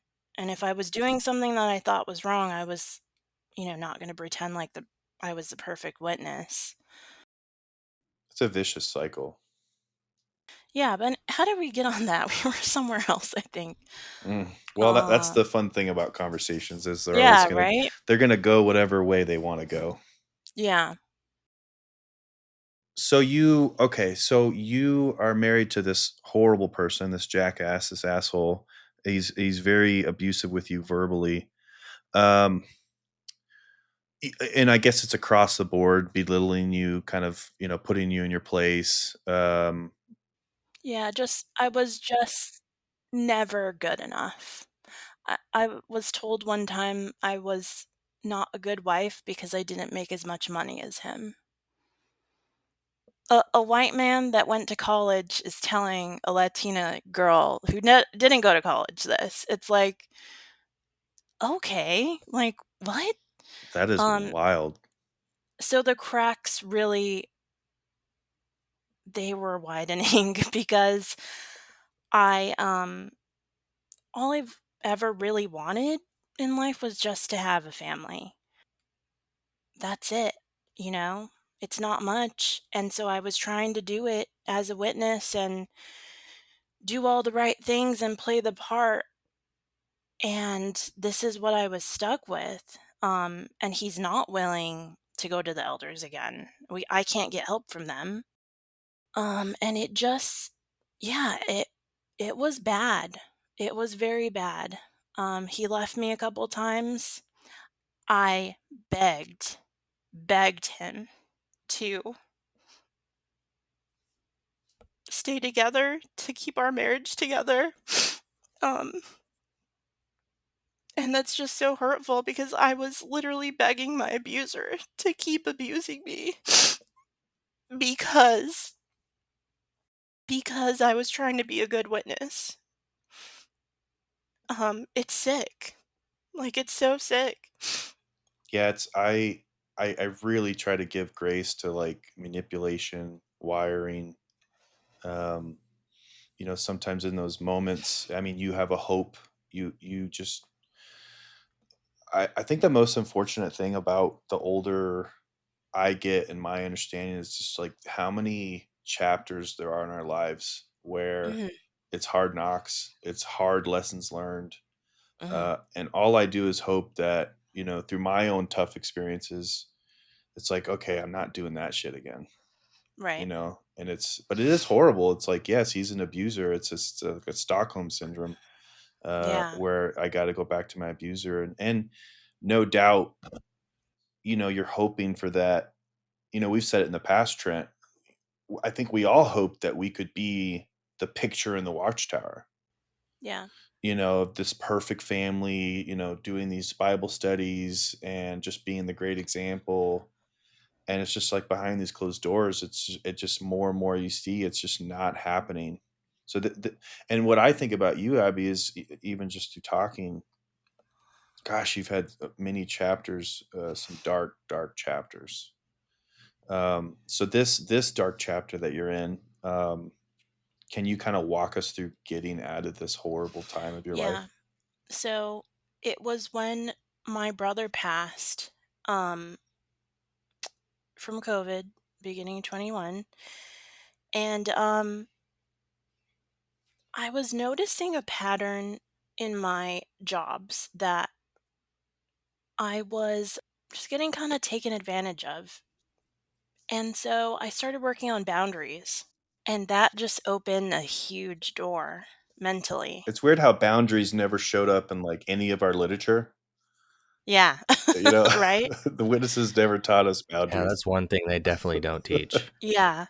So I just started absorbing everything I could on how do you set boundaries. And I started applying it to all aspects of my life. And I was starting to just feel happier and more content. And then I started realizing, well, hey, the last area would be to apply it to my marriage. And I kind of started to a little bit slowly. And then I don't know, everything just started falling apart. I think losing my brother at he was 43 when he passed. Losing him and knowing he had so much life left in him to live was like a wake up call for me. And I was like, I have to leave this person. He doesn't love me. He doesn't even like me. He doesn't, I don't think he likes anyone. Like, he's miserable. Once I realized that it was it was really scary because I was so afraid of him. I thought if I told him I want a separation, like, he was gonna kick me out. Mm, I actually I was trying to make a plan to leave, and I went to my dad and stepmom, who I had lived with for some time as an adult, and I was like, "Hey, it's this isn't working. I've tried." Like, they knew we had issues, and I'm like, I've tried. I can't do it anymore. I need for my mental health and, like, safety and physical health, like, I gotta get out of here." And I kind of was telling them, like, "Look, I don't think I'm gonna have anywhere to live if I tell him I wanna separate, like, I'm scared." And they did not offer for me to stay with them.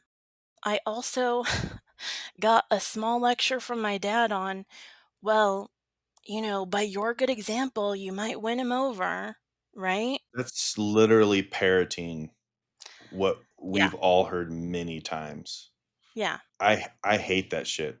And I looked at him and I said, "I've tried to be the good example for over 7 years now, and I can't do it."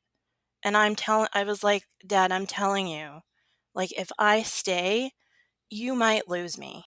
I did have a suicide attempt when I was younger, and I almost succeeded, and I looked at him and I'm like, "I no, I have to leave."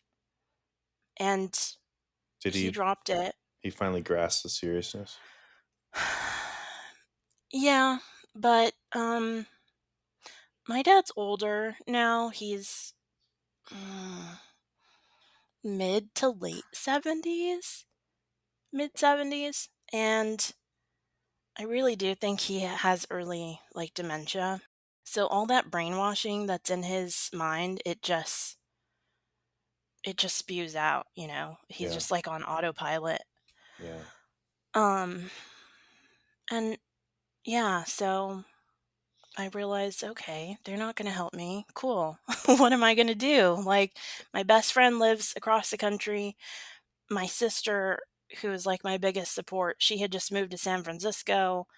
I don't have I don't have anyone, and, like, I can't make it on my own. I did find some family that's not witnesses, and, one of my nephews, actually, and I just said, "Hey, do you wanna be my roommate? Like, I know it's not cool, like, I'm your aunt, but, like, I'll give you your space, like, I'll leave you like, you can do whatever you want, you know?" And so, yeah, I started making my plan to get out, and once I did I should say, I went to the elders one last time, basically, and said, "I can't do this anymore. He refuses to come and talk with you guys. You know, I don't know what I'm supposed to do here. Like, he won't go to therapy with me, he won't talk with you guys." Also, I told on myself one last time because he and I did have sex before we were married. And I'm like, "This has weighed on me throughout my whole marriage, and I can't even talk with you about it." And they're like, "No, we can't talk to you about that because he's not here." So when I was talking to my parents, I said, "So my salvation and my relationship with God is contingent on his attitude towards these men and, like, if he'll go and talk to them with me?" And that's when I was done. Like, I knew I was done. And then I left him, and oh man, the happiness, just Yeah. like the freedom of waking up on a Sunday morning in my own place, not having to go to the meeting. Yeah. The weight. I will Yeah, Yeah. just the weight of the world gone, and, like, just being, like, super content and at peace.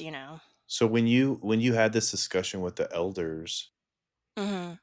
this was a discussion about you leaving him, but and also the religion, or did it kind of turn into that? No, it was about I was fed up with him, Yeah. and, I was like, "I'm probably gonna leave him because he won't work on this marriage with me. Also, here's one last thing to get off my chest, like, we had Yeah. had sex?" And they're like, "Oh, well, yeah, we can't talk to you." And I'm like, "Okay, well, I knew that, but just wanted to bring it up." just in case. That doesn't make any sense. No. It's also,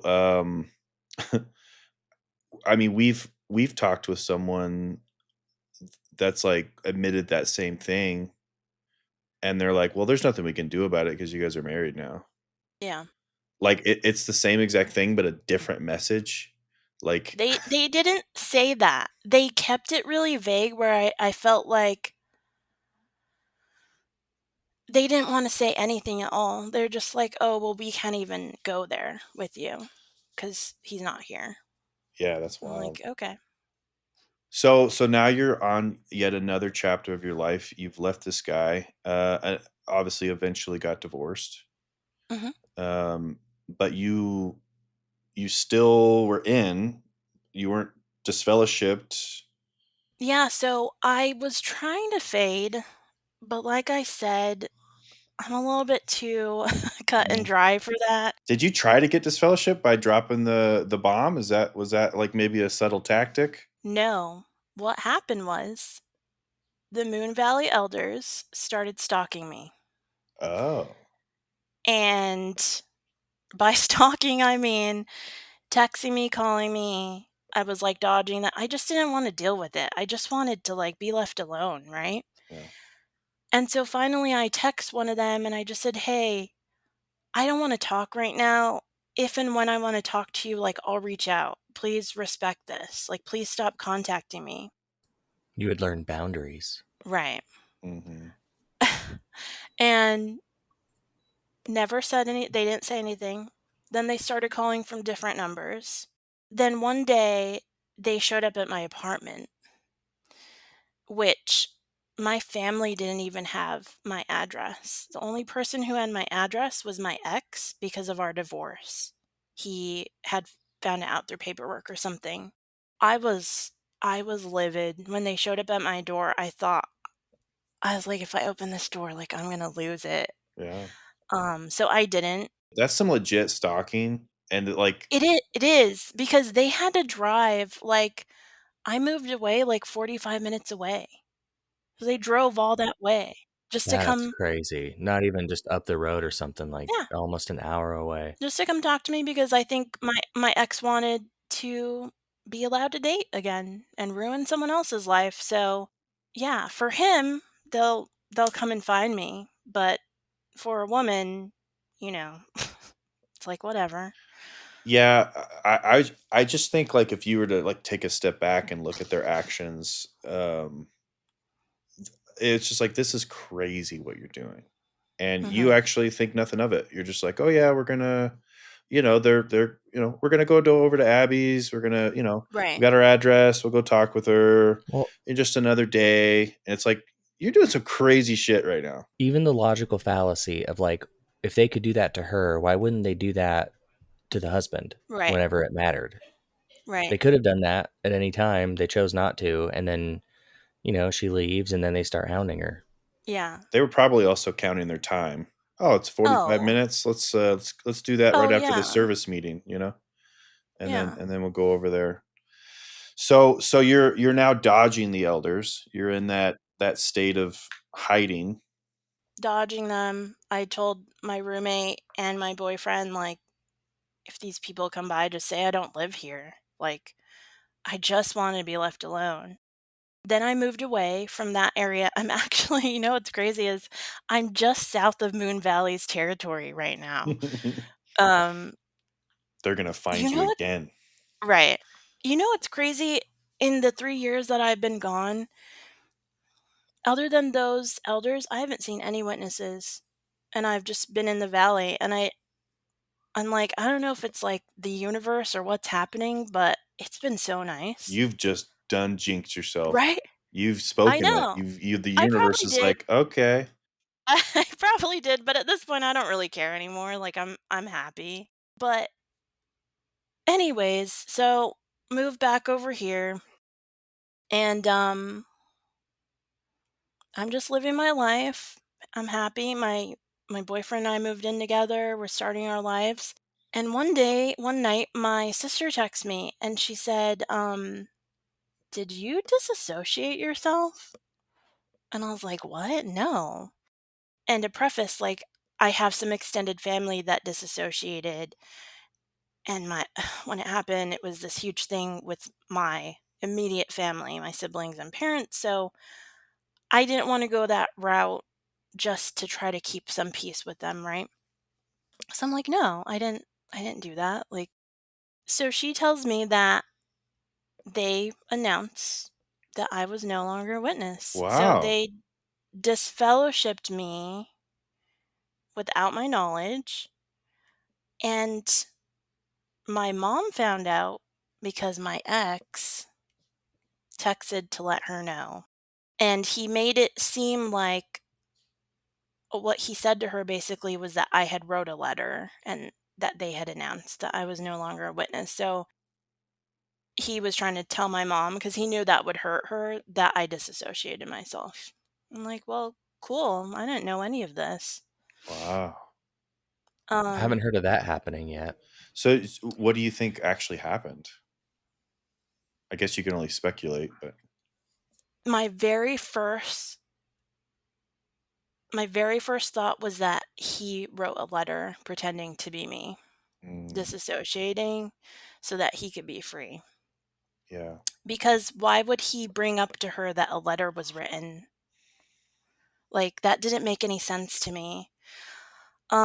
Now I don't know. They could have just I talked to some other people, like ex-witnesses, and they have heard of this happening. Like, if you're unwilling to speak with them, I don't know, they think they have the right to excommunicate you.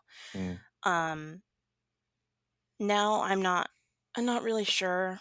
I don't yeah. really care anymore, but in the moment, I was in so much pain. Like, it was excruciating. You were trying to salvage some of your relationships by not going that route, Right. but because that happened, what ended up happening with some of the relationships of witnesses that are still in? Um, they don't really talk to me. Um, so yeah, it's basically, 3 of my brothers are still in and my parents. I mean, they weren't really talking to me after my divorce anyways. They weren't even, like, checking on me. So, then it just happened, and I guess they kind of have a reason not to talk to me now. The layers of complication with stuff like this, it's hard to explain to people It really is. where it's like, I don't know, I think they're for my case, I have this picture of what my family was when they were younger, like the ideal version. Mhm. And those people don't exist anymore. Right. I would love to go back to those versions, and that's someone I may fight for to Mhm. try to have in my life. But those people don't exist, and in fact, are now shunning me. Mhm. So it's like, what am I fighting for? That idealized version of that person, that family member, that friend, they're gone. Yeah. It's really difficult. It's been also when it hit me is when I was pregnant, um, that I didn't I truly didn't have my family anymore, and, like, here I am making my own family, and it was this really weird twilight zone I was in, Hmm. but I don't know. I was listening to, like, a YouTube thing of just people talking about their experiences, and someone said, "We're all victims of victims." Hmm. And I just try to make as much peace as I can. While it hurts that they don't really talk to me, I understand why they don't, and to a certain extent, like, I told my little brother this, "I will respect your decision Hmm. to stay a witness, and I will respect your beliefs. I just want the respect that I'm not, you know, and that's it." Yeah. Um, Sometimes it just seems like it never works the other way. right. Their God trumps our individual. Yeah. The organization and the rules are their genuine reality, and no matter what we say, our reality doesn't trump theirs. It's a level of pompousness that may not be actual Mhm. in their hearts or in their minds. Mhm. But I tend to think like, well, I have pity on you guys, Mhm. it's so awkward because you have pity on me. Yeah. Uh, so No, seriously, it's really sad to think about mhm. that they're still in and, you know, And these. the other thing I say a lot too, it's like grieving the loss of someone that's not dead. Mhm. In some sense, there's a finality to someone passing, and you go through Yeah. those stages of grief. But it's like I'll like not have a real relationship with him, father, and then he'll randomly text me about something, Mhm. And then won't text back. and then I'll text him Yeah. and I'll say, "Oh, we're having a conversation." And it's like, "No, we're not. We're doing exactly what he wants to do, not what I Right. want to do. I have no agency in this relationship." Yeah. So it's just yeah, it's just ultra complicated and frustrating. Um, and so I understand. It's hard too, and I was doing a lot of therapy while I was pregnant because I was telling my therapist, like, they just lost a brother and a son, and you're gonna lose another one just because I don't wanna go to the Kingdom Hall? Yeah, Like, but that's the level of brainwashing that these high control groups do, and the power that they have over people is, I think deep down, I know my family doesn't wanna shun me, yeah. but, you know, they I, think I they have to. I agree. I mean, my dad's super complicated. Um, you know, and I know deep down he loves me and doesn't want to necessarily shun me. But I always equate it back to like I'm not going to win over God. Like that the rules that Yeah. their God and their organization created are always going to trump me as the individual. So I get it. It's just yeah, it's really unfortunate, really frustrating, and for your sake, I can only put myself in your position, but as have this family and raising this child, it would be great to have grandparents, Yeah. and to have this experience. And it's like, gosh, it seems like that experience won't happen because of these dumb rules and shunning and all that bullshit. Yeah. That's something I also had to think about too, is, like, listening to Sierra's, episode, do I want my son to be in that weird limbo that she was in of, well, okay, I'll go hang out at my grandparents', but they're gonna make me go to the meeting, and they're gonna make me dress up, and they don't really talk to my mom or my dad, and it's weird, and it's like, "No, I'm not putting my kid through that." Yeah, I've heard from countless people where if you don't really think about it, you think for the best scenario. The best scenario will not happen. They will do their best to indoctrinate that child to save Yeah, its life. And yeah, they genuinely feel like they're doing the right thing. And yeah, it's they've talked often about like that term spiritual warfare, mhm, and it can be used across the board, but it's like I will do everything in my power to save my daughter's child at the cost of, whatever. towards the end of my pregnancy, my mom called to check on me. She was checking on me, and she did come see the baby, but she called to check to see how I was feeling and said,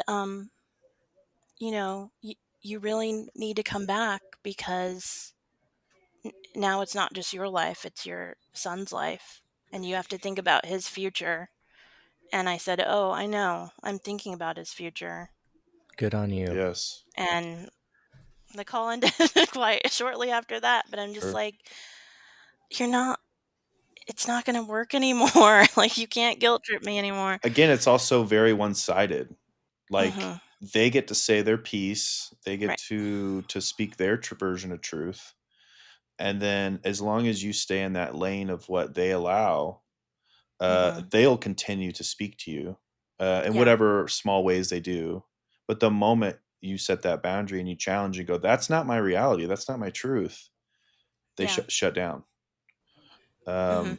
I don't know. For me, obviously, you'll have to make those tough choices with your partner, but I'll get another babysitter. I will definitely get another babysitter. Oh, yeah. Oh, yeah. Yeah. I w- I wanted to read a scripture real quick because we've been talking Should we about. pray first? Yeah, let us pray. Jesus. So this is Matthew 34:10. Do not suppose this is Jesus talking, by the way. Do not suppose that I have come to bring peace to the earth. Mhm. I did Mm, not come to bring peace, but a sword. For I have come to turn a man against his father, a daughter against her mother, a daughter in law against her mother in law. A man's enemies will be the members of his own household. This was brought up to me multiple times as a kid because it was first maybe my parents talking about staying away from my worldly family, Mhm. and then it was my mom telling me to stay away from my dad, and the elders trying to comfort me through my parents' divorce, saying this is just part of it. Mhm. And I bet a lot of us have heard that scripture over and over again, and then here we are, and it's actually happening. It is happening, but it's because the witnesses want it to happen. That scripture always rubbed me the wrong way. mhm. It's kind of terrible. Yeah, I'm like, that doesn't sound good. It doesn't sound loving, I'm sure you that know. Bible scholars will put us in our place and the Right. context and why Jesus said it to the certain people he was talking to. I imagine there's a justifiable reason he said it. The witnesses take everything out of context every time. You know what Well, I yeah, mean? and and yeah. and they apply it to a modern day prophecy or fulfillment. It has nothing to do. Jesus was literally talking to a Yes. crowd in Galilee or whatever, uh, Yes. you know.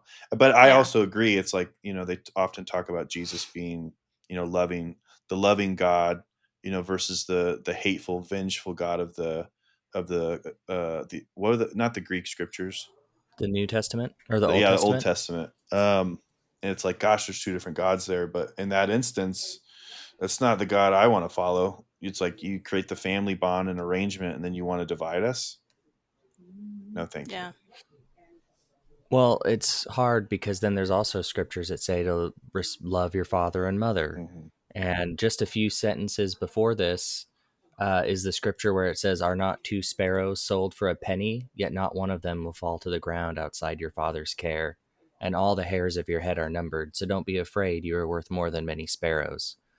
And so I personally feel that Jesus spoke very hyperbolically. Mm, He Mhm. was speaking in extreme terms all the time, and it was meant to prove a point. And so I think the point he was trying to maybe prove is, hey, if you're going to be a Christian, God has to be the most important thing in your life. Mhm. yeah. Not literally, I want families to be broken, Yeah. but that's what ends up happening. Mm. Well, I think that's a way better interpretation. I I wish the witnesses did that interpretation. And I also say this too. I without a doubt know that there are people that are Christian that are listening to this podcast. Yeah. And it's something again that these are complicated issues. These are complicated stories because of how our lens of the Bible was given to us. Mhm. No doubt your lens of the Bible might be completely different, and there's a lot of scriptures that are interpretation. um, and I often say, if your faith and the way you practice your faith, whether it's Christian based or not, brings you comfort, I'm so thankful, and it brings you Yeah. joy and it brings you purpose and whatever. I never want to badmouth anyone that is a follower of Christ, because if it's works for them, it works for them. My lived experience and what I've seen, not so much. Yeah. Same. So I never want, I understand that this stuff's complicated, and these are the conversations. Trent and I have talked about it. These are the conversations that happens behind closed doors. Mhm. It just so happens we're recording this shit and putting it on the Yeah. internet. So it's you have to understand that these things are tough, and we're always thankful when people decide to come on and put themselves out there, like Trent and I do every week. Yeah. uh but It go it's ahead. important. Yeah, I think it's incredibly important. And we often get messages of people thanking us, and that helps keep us going because it's tough to have these conversations, but um, gosh, I wish I had this when I was going through shit. Just like something to turn on, listen to, people that I could go, oh, there's people like me, there's a community. Mhm. I've been through shit and people can relate. So that's the goal. Yeah. What were you gonna say? Oh, I was gonna say it's important, because, I'll have periods where, I kinda keep up a little bit with what the JWs are teaching. I wanna know what my family's learning, Mhm. what's in their heads. Why they're randomly Um gonna call you or do something. Oh, exactly, because of this exactly. this change happened. Yeah, and then I'll go a few months where I'm like, "Cool, nothing," and then I'll go back, and I was telling my partner, like, he was asking me, like, "Is this helping or is it hurting?" Like, he's like, "I don't want it to make you more upset," and I'm like, "Sometimes it's gonna make me upset." I was like, "But it helps me feel like I'm not a freak," Mhm. because there's so many moments where you might just have, like, an idea of, like, there's some doctrine still in you or there's some way of thinking that's like, "Oh, like, I need to unpack that." Or there's still moments of just feeling very different from most of society, and that's, like, a really lonely place to be, and so I feel being able to come back to podcasts like this or YouTubes or whatever, it's just really helpful to have, like, unfortunately, like, a new sense of community, I Yeah. guess. Yeah, and I personally want to create a community that's as loving and understanding as possible, knowing that we will have differences, across, Mormons or Christians Mhm. or Jehovah's Witnesses or Scientologists or people that grew up atheist. It's like hear these conversations and understand there's these other pockets of the world and the universe out there, that align with Yeah, you and don't. But it's always coming from a place of love to have these conversations and never a place of malice or discontent or anger. I truly have no anger for any witnesses. yeah, My opinion is just like you said earlier. Like your parents turned to this in the '70s. They didn't have the resources we have now, and they doubled down and said, "This is what I think will help save us." And I think there's a lot of that shit that happened, for all of us, which is why we're here now. Sucks. yeah, I yeah. wanna I wanna talk with you too, just to touch on, if I didn't maybe just ask some of your thoughts, Mhm. I would punch myself. Um, your thoughts about the loss of your brother and that experience, through COVID, and then, also the Zoom meeting that Sierra touched on. What are some of your Mhm. thoughts with that? That was such a weird time, because before he passed, I wasn't even before COVID hit, I wasn't really super active. Um,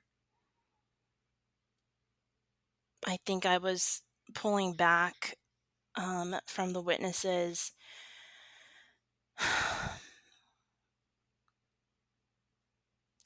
I'm trying to think. I don't really know where to begin here.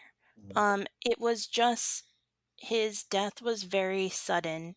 So he texts my family on one Saturday night and he passed the next Friday. Um,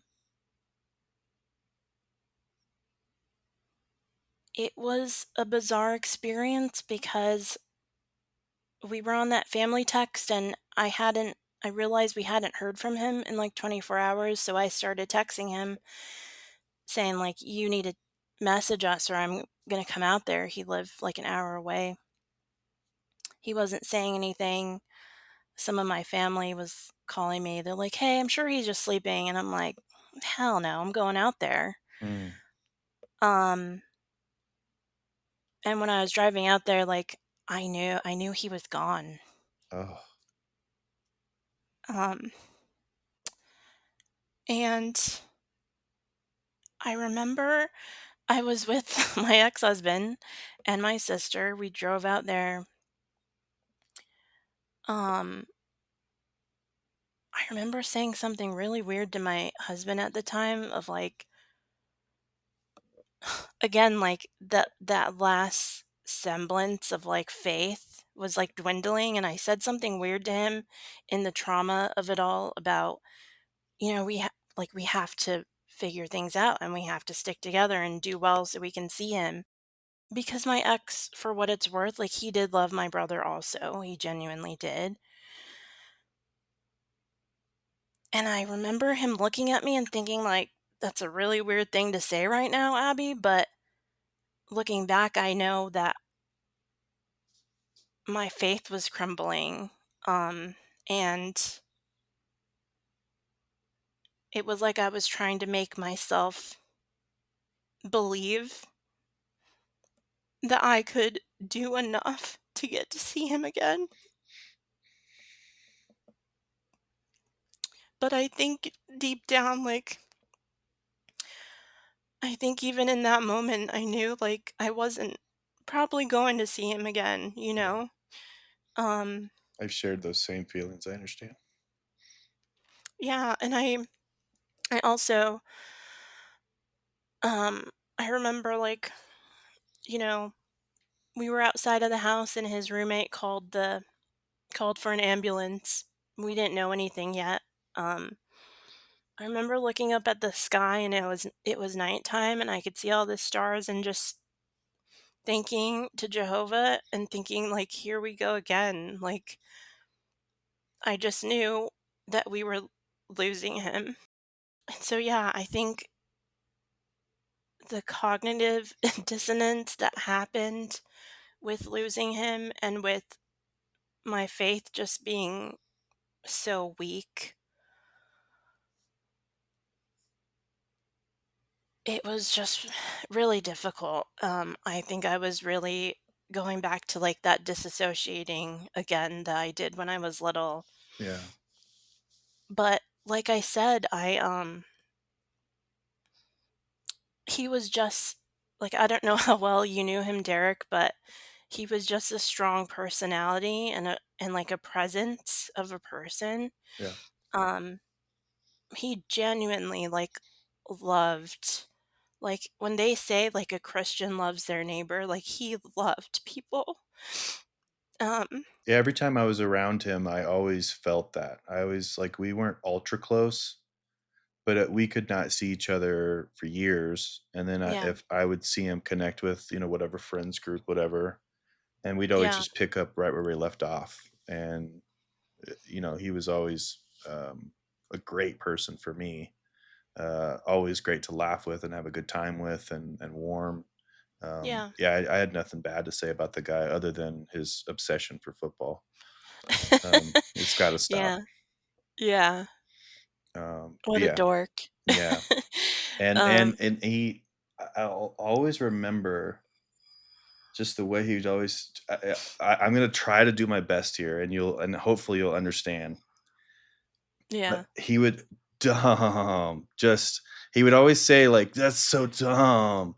Like, and I don't yeah. know if you get what I'm trying to like, he No, ha he definitely had a when he was a young teenage guy, young adult, he definitely had a lot of yeah, bromances, and, the way he would just word things is just like he was like a skater boy or something. oh, he had the craziest sense of humor Yeah, it was sometimes. hilarious. I'll still remember that. But yeah, like my niece mentioned, my little boy was born on his birthday. And Yeah, again, like I there's something in the universe to me that made that happen. Um, my son was born 2 weeks early, and it's funny because my sister was like, during my pregnancy, I was really big, like, we knew he was gonna be a big baby, and she's like, "Well, maybe you can just, like, have it scheduled and get a C-section, like, on Elijah's birthday," and I was like, "Oh, I don't wanna, like, force anything," like, you know, yeah. he's gonna come I want him to come when he's ready to come, and, yeah, it just happened my water broke like a day before Elijah's birthday, I had a terrible, terrible labor, and then eventually they're like, "Hey, we need to get you into a C-section," and it was 4:35 in the morning, so we just made it to his birthday. It's incredible. Um, and I don't know, I think that's so special. It's extremely special. That's the type of stuff where even though I approach things in a very agnostic fashion nowadays, Mhm. it's like there's always something there. There's always something there where the universe is always giving us little glimmers. We're all so connected. Yep. Everything's so, so connected. I mean, I would say I'm somewhere between agnostic and atheist. Yeah. I would love to be proven wrong. I would love to be shown proof of a God, but I just think there's so many connections and that wasn't random. That had to be on Mhm. purpose. And yeah, I'm excited to see how alike they are too. It's Yeah. weird cuz my little boy, like, he is half German. His dad has red hair. But right now he looks pretty much just Mexican. Yeah. um, and he looks a lot like my dad and a couple of my brothers, but every now and then he makes a face and it's just Elijah Oh, to a T. that's wonderful. Um, yeah, Yeah, it's pretty I cool. think it's beautiful. I mean, you know, as we close out, like, that's one of the things I think that's really great is talking with you is I can sense, you talked about just wanting a family and just wanting to live, this life without all this other shit going on. Like, it Yeah, seems like it should be so simple, but it's just been, just horrible after horrible. But I think from what I see, the great thing is like you you did it. it's You got there. It was tough, but you got there. I'm still in like somewhat disbelief, and I think that has to do with the trauma, the religious trauma. Because with my ex, like, for a while it was we're gonna wait till paradise and then we'll Mhm. have kids. And then the relationship got so bad that I was like, I can't have kids with this person. Like, Yeah. I'm not gonna make him a father. And so as I was getting into my mid to late 30s, I'm like, it's probably not gonna happen for me. And I kind of resigned to the fact that I probably am not ever gonna be a mom. And I have to get used to that. Yeah. Um and then I met my partner and it's just crazy, and we look at him and we're like, "How did we make this perfect Mm. baby?" Yeah. It's Um, it's yeah, it's really wonderful, like, I know that there's people out there that have even just religion aside or high control group aside or cult, it's like you're just like, gosh, there's no good people out there, and it's mhm, really hard to find, like, good men, good guys, and it's like, yeah, trust me, they are out there.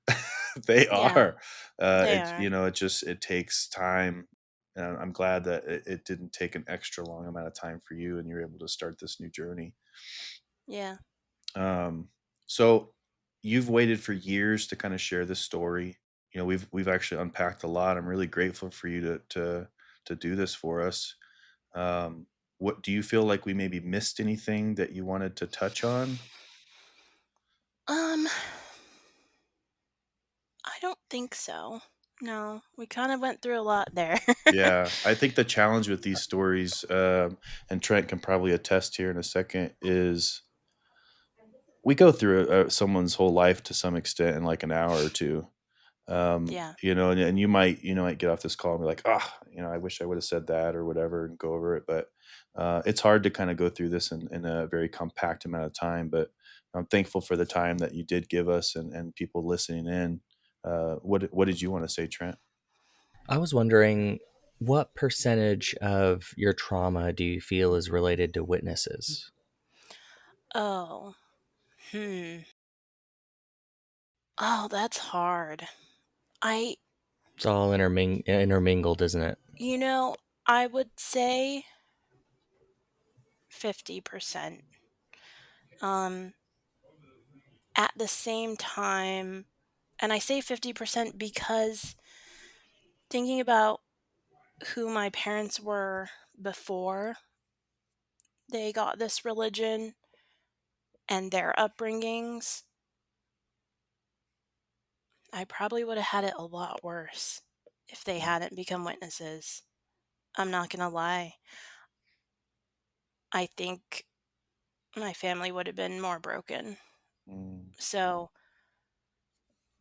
I can say the same about mine. Like, I've had yeah. my own things in my life, and it feels like even though I have so much related to the witnesses, like, it could have been a lot worse for me. I mean, my dad elevated himself successfully Mhm, over the doings of his family. mhm. And, even though I have my own generational traumas, there was a lot that he avoided that would have been way worse for me. Yeah. So I feel that. And I wanted to say too, I'm really sorry for all the trauma that you've had. It's so hard to talk about, and I appreciate you sharing. Yeah. And I hope for just a beautiful future for you and your new son and your new family. Thank you. Yeah, it's, while I'm a reserved person, I am an open book kind of person. So when I wanna talk about things, I dive right in. Um, I eventually want to write a book about my life. great. Um, If you'd like any help with that, I've published over 1,200 books. really? For a self publishing company, I can help you do it yourself when I you're will ready. Just hit me up. I will hit you up for sure. Yeah, it's something I've wanted to do for a long time. Um, but yeah, I'm really thankful for you guys. I think this is a really good step in my journey and just moving forward and being free. Yeah. Yeah, it's so great, I reached out to you and we spoke online, and yeah, I'm grateful for you, bad timing to some extent, just having the kiddo, but, yeah, I'm glad that we were able to connect, a little bit after, you're able to find some space, and no doubt, it's gonna be a lot of challenges, raising the little guy, but, so many blessings. Yeah. Look forward to seeing all of that online as you unfold all that joy. I'm yeah, I'm very excited.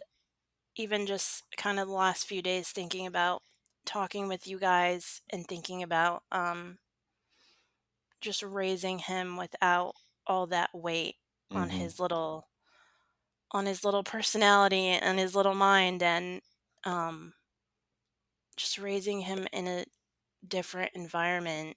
yeah, I'm just like I'm so excited. I'm also just so like honored to raise a human being from scratch. mhm, I think that's like so important and just like nurture whoever he wants to be and whatever he's into. mhm. Just being like, yeah, go for it. Let's do it.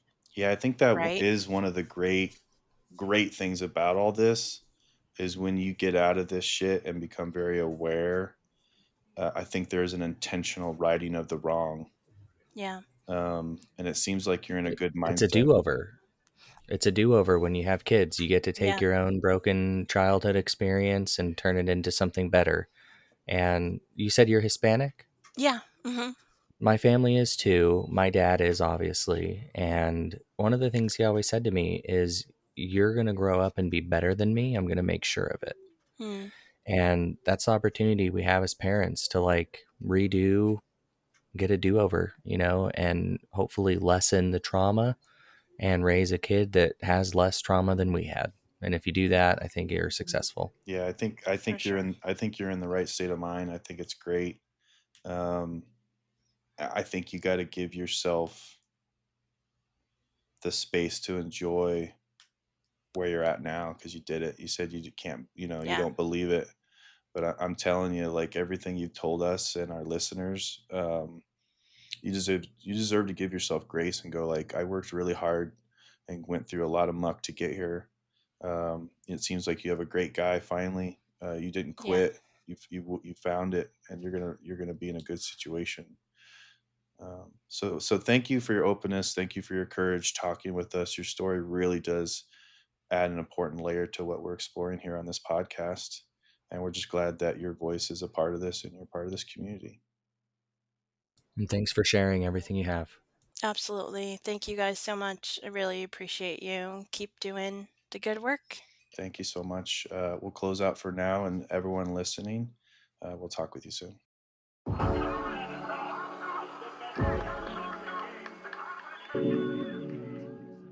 Thank you for joining us on this journey in this era.